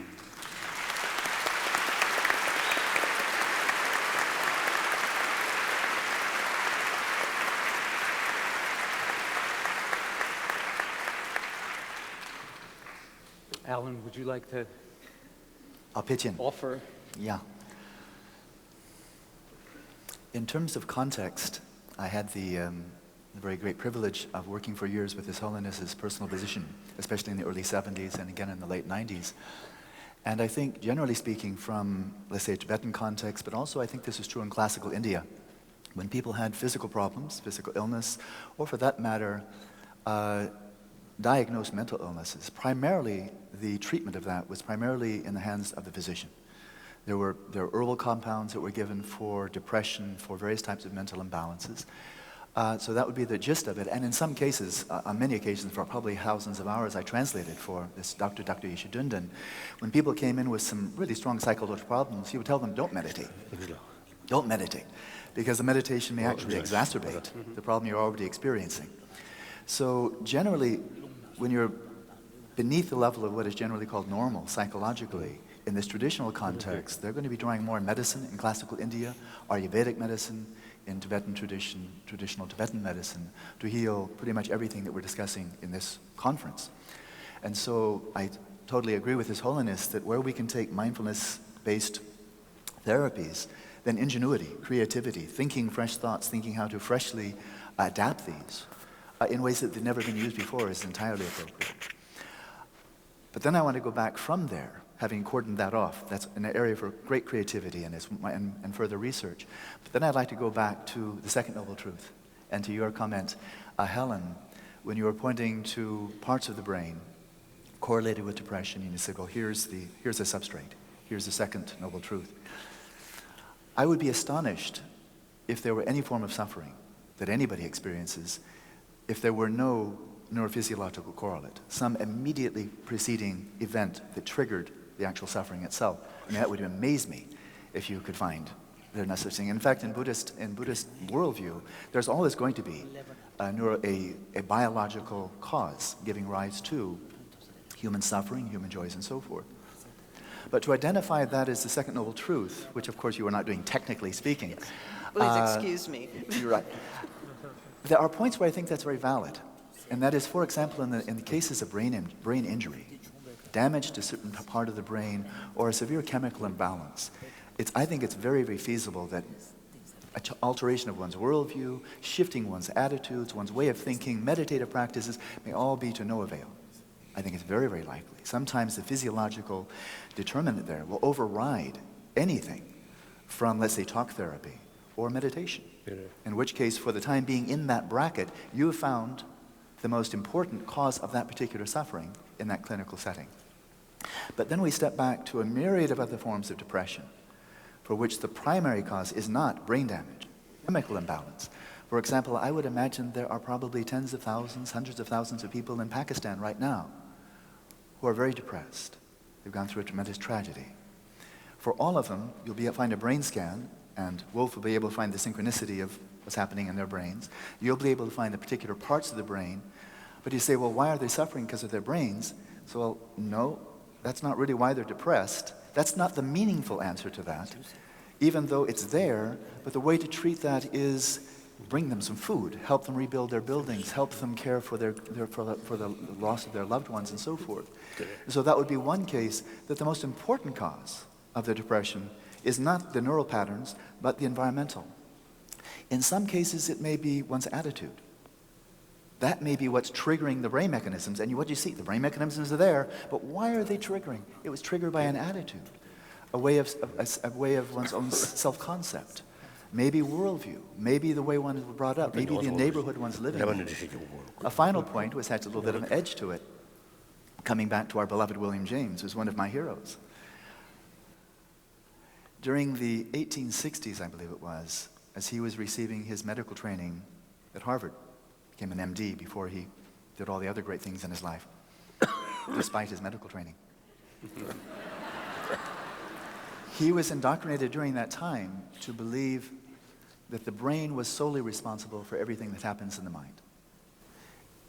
The mind has no top-down, so to speak, influence on the brain, and so he felt absolutely disempowered. He said, I feel as if I'm not an agent. I'm an acted upon, but I'm not an actor. And he basically fell into a deep and enduring depression, virtually catatonic. So when he talks about depression, he's talking about his own. And it came from a worldview that was reducing his whole identity to brain function, when they knew virtually nothing about brain function. So that assumption preceded all of the marvelous discoveries made since then.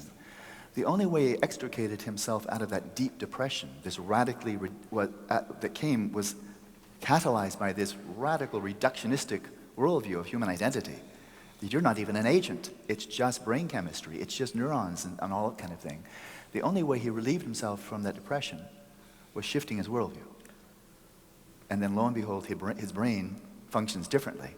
So he said his first act of making a true choice was deciding that he could do so. Thank you. That was really provocative and brought up a couple of things.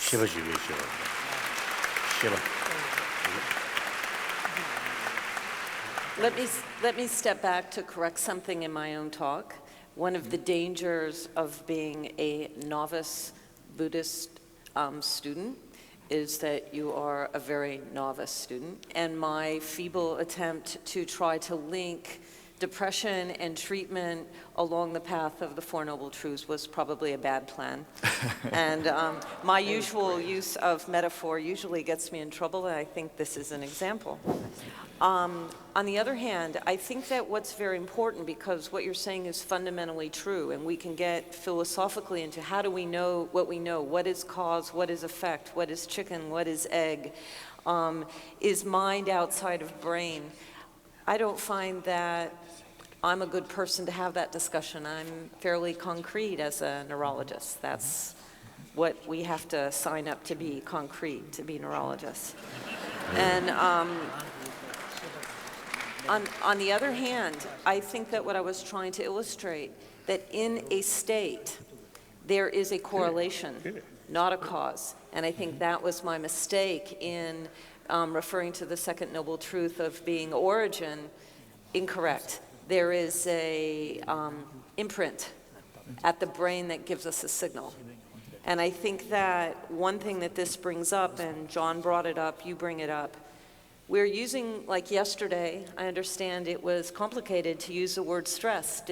You don't have a Tibetan word. Depression is the worst word there is. We all believe we know what it means because we throw it off the top of our head very simply. Oh, I'm depressed. I got to run in my stocking. You know. I know what it's like. But at the same time, when you come from the point of view of severe psychopathology, you presume, because it's descriptive, that you think you have the definition as well. We move to the next step and say, well, we're much smarter because I can take a picture of the brain and I see depression, so ergo, it really is real.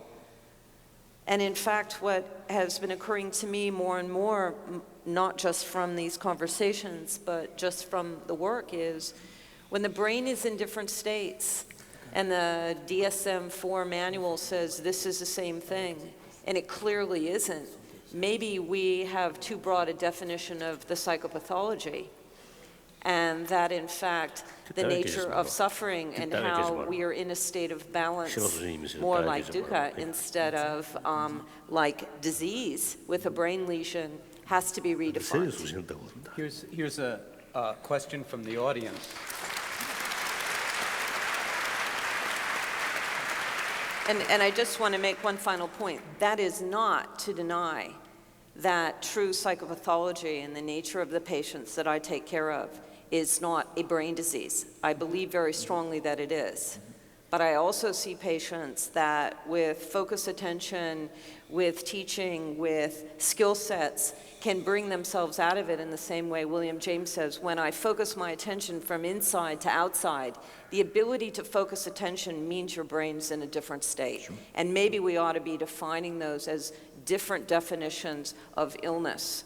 And that I think that what I've learned from this exercise and these sessions with all of you is the idea is maybe we have to be stronger to start to make those lines of distinction, because it allows us to focus attention on how to enhance how we handle ourselves in our world with natural levels of suffering, and how we don't stigmatize people who don't have the brain capacity to even start. And those are two separate items.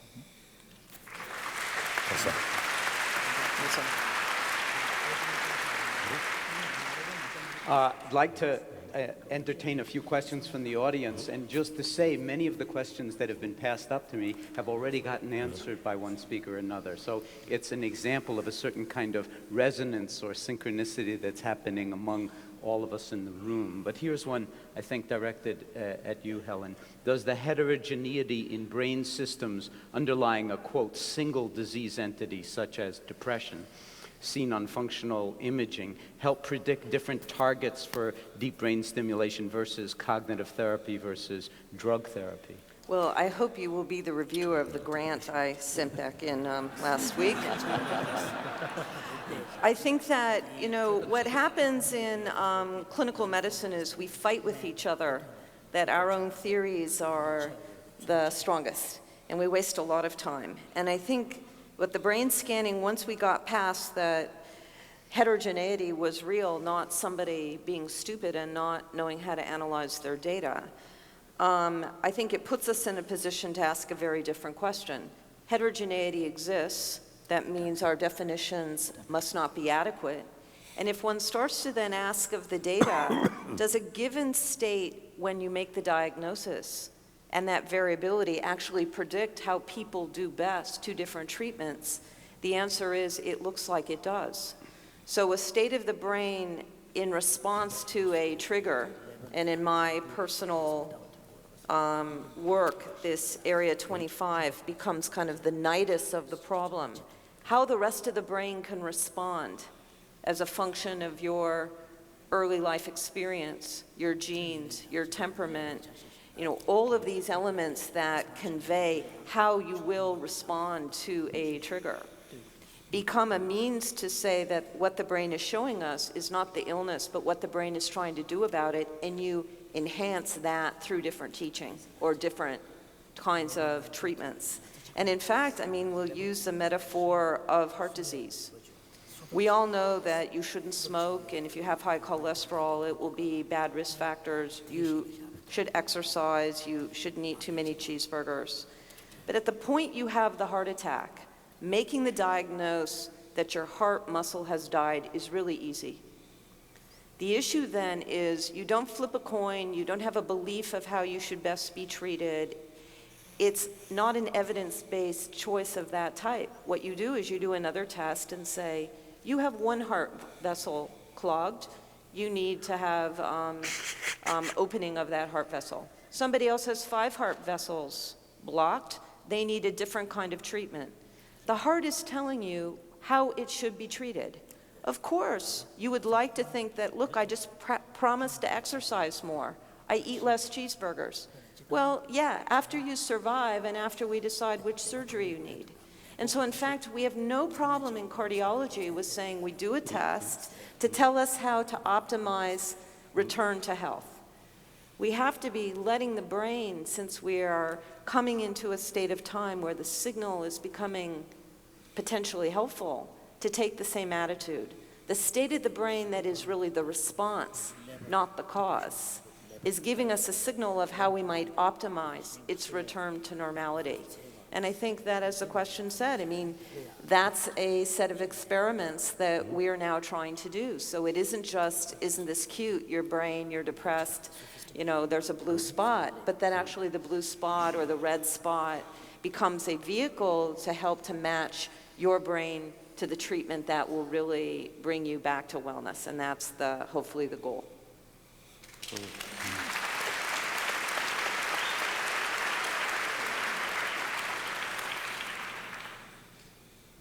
Your Holiness, do you have a comment at this point? Jack, perhaps you would say a little bit more about how you see this in relationship to the other comments that have been made. Briefly, because we're moving into the last 15 minutes, and I want to be really conscious of the time. His Holiness has a rather big appointment this afternoon while we're at lunch.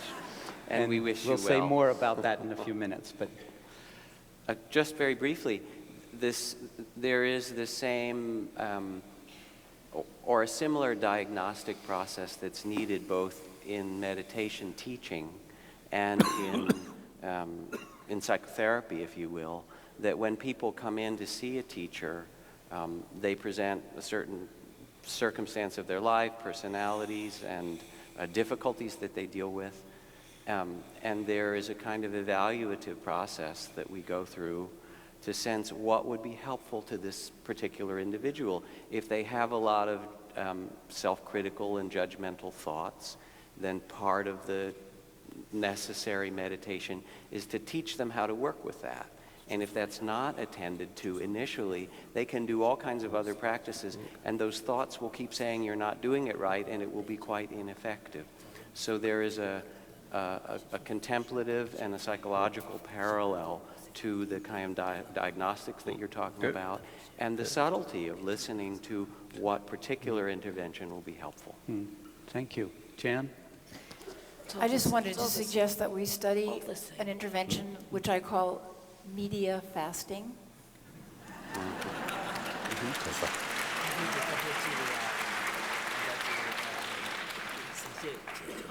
That, as I said, we're not designed as an organism to take in the suffering of the whole world. We can only do that when we've undertaken practice and undertaken bodhicitta and a number of practice tools that help us take on that much suffering. Even in my own work with child abuse, I realized I had to antidote the suffering that I was taking in by decreasing the number of hours I was working in child abuse and increasing the hours of practice. So I have tried media fasting with some students, and it's been very, very helpful because we nourish the brain with what we take in through our senses, and when we take in that much suffering, that much human cruelty, just like when we teach our youngest men to kill, to break the primary precept of all religion, to kill, we're doing a great wrong to the entire human organism. And you...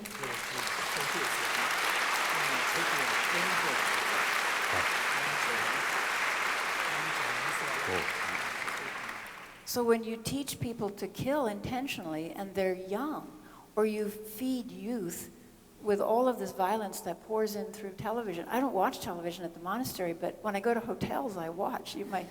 My husband says, turn it off, turn it off. But it helps me understand what everybody else is being fed, what they're nourishing their mind with. And this is really a terrible diet, especially for children. And then also to teach our youngest people who are going to inherit the world, our 20 and 30-year-olds, to kill.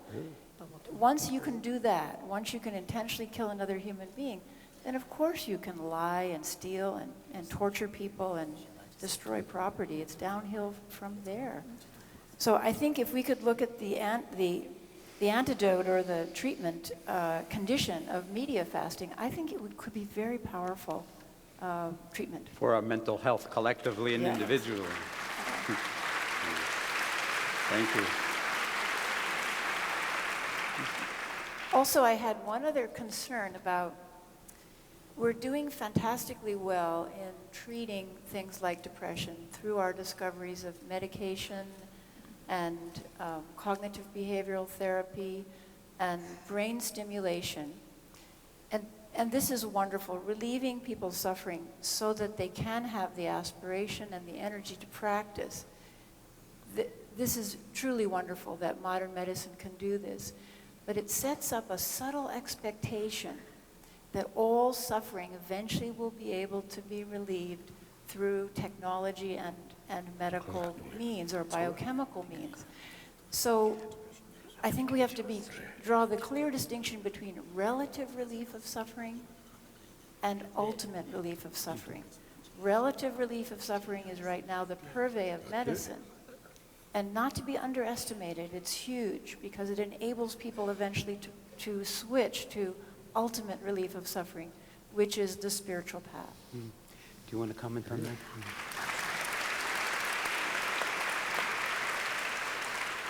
I would just want to endorse that, and I think this expectation that taking a pill, having a little box where my patients don't, press a button and get a buzz, so just understand that.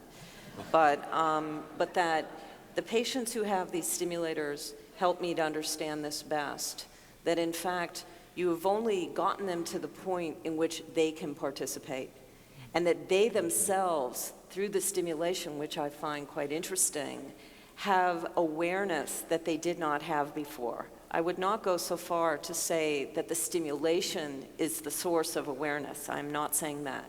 But it brings the rest of the brain, the thinking brain, the self-awareness brain, into balance, and they have recognition that now they need to do something active. And I think that when we as physicians help our patients to know that we are guides on a path to get them to a certain point, and that we hand off, in essence, to other teachers to continue the path and the guidance, I think that then we both relieve suffering from a medical point of view, but enhance well-being from a spiritual point of view, however that may be. and that patients need to have that expectation that we are getting them up to neutral. I'd like to see the next DSM be expanded from the pathology of the DSM-5 to have a whole section on human potential and well-being, and that we really expand our vision. You want to follow that? Both socially, as you say, Jan, what is a wise society and what is a wise individual in a wise society? And that's really the mental health that all our collective work is pointing to. So. Zindel and then Jon. Just to follow up on what Jack said, a lot of the way in which we identify emotional problems is by considering them as episodes. So something starts, you have a difficult time, and then it ends, and you're back to being who you were. But if you look at the actual trajectory over a person's life, they have many episodes that start and stop. They have many times in which they are in or out. And for some people, they never actually pull out, but they continue in a low-grade way to continue to have difficulties. And one of the things that people are now starting to consider is to look at these not as episodes, but as chronic problems that require treatments that are actually different than just doing something to fix an episode, but to encourage people to practice lifelong ways of looking after themselves and mental training, even when people are not symptomatic, or lifestyle changes, exercise, even when you're not necessarily needing to lose weight. All of these ways are examples of taking care of yourself, taking responsibility for your own care. And meditation training is a very important part of that, along with other ways that don't necessarily have to have the presence of an illness to still be of benefit. And that goes to what Alan was saying about the attitudinal shift in some way, that your whole life can change in relationship to, say, exercise or diet, so that it's not like now I'm on a diet, but more this is simply the way I eat. Right. And the things I choose to eat, including the diet of what comes in through your eyes, through your ears, through television, through the newspaper, and through your relationships. I want to invite Jon to contribute to the dialogue at this point. Yes, I'd really just like to underscore what I see as a tension between, what we might like to do as, meditation teachers with individuals coming to us, where we've got the luxury of knowing them personally and having a huge range of possible meditation techniques that we could make available to them. And, what we may have to consider at a public health level.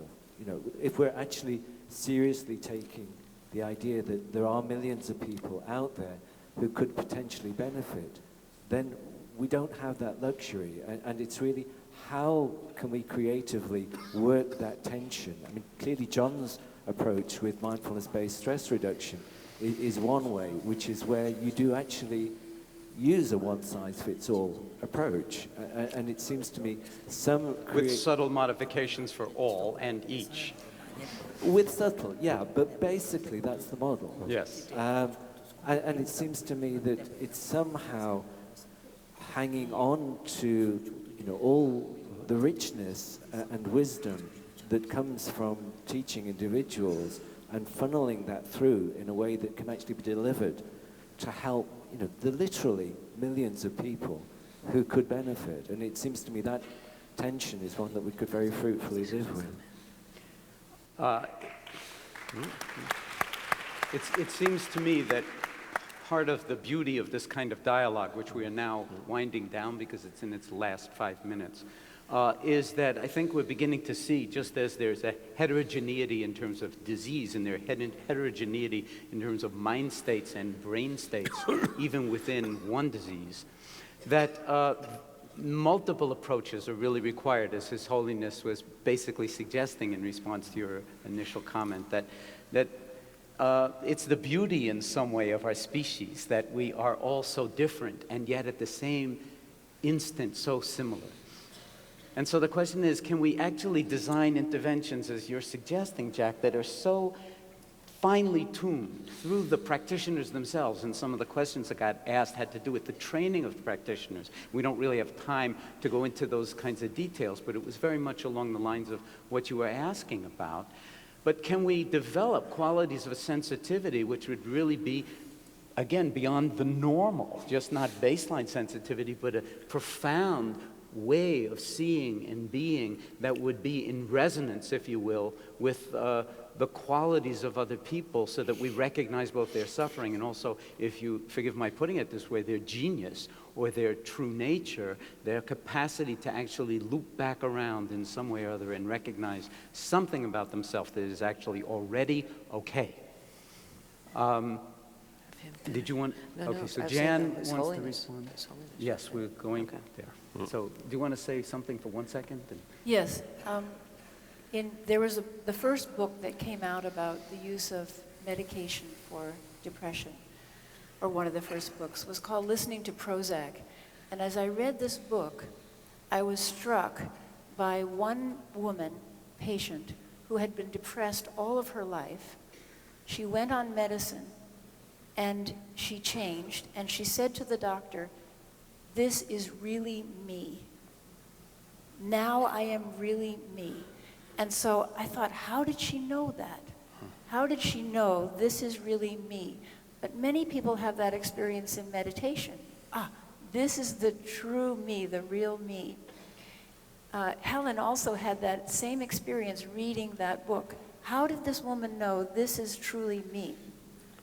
So I became curious, if we develop our technology and our medication so that people can change their state of mind with medication or by turning a dial and having electricity go into their brain, where will they choose?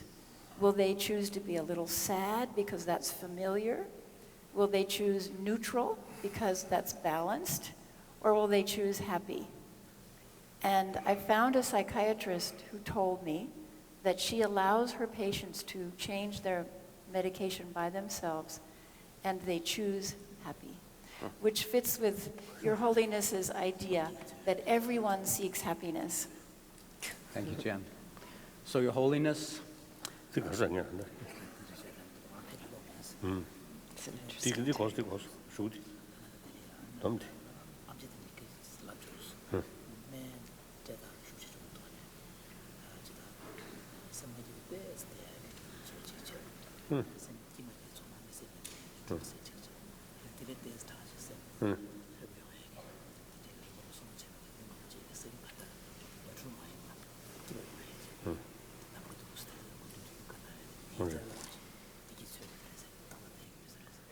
this brings us to the end, Your Holiness, of this morning, dealing with meditation and mental health.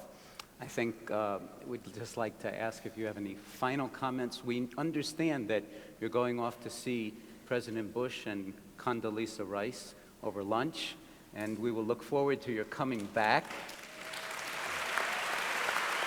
And 그게 아니라 공부들을 좋아한다. 딱 망의 신국이 있어, 그봐? 탐신 담배는 여자들이 신국이 있어요, 그러면서. And we will look forward to the potential for, in fact, you're bringing your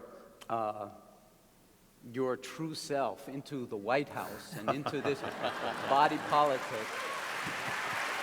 May it serve the Tibetan people, the American people, the people of Pakistan, people and sentient beings everywhere. And we wish you very, very all the best in your short detour from this conference and then your return. Thank you so much for your attention and presence this morning. Thank you.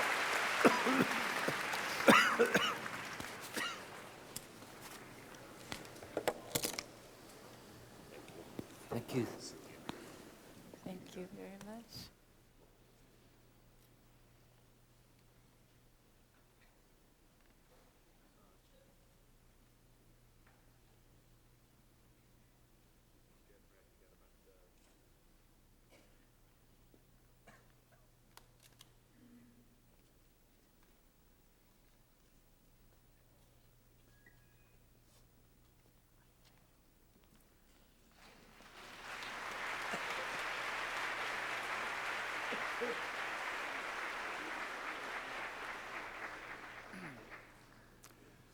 Just one announcement, well, two actually. I want to just remind people of the schedule. We come back at 2 o'clock.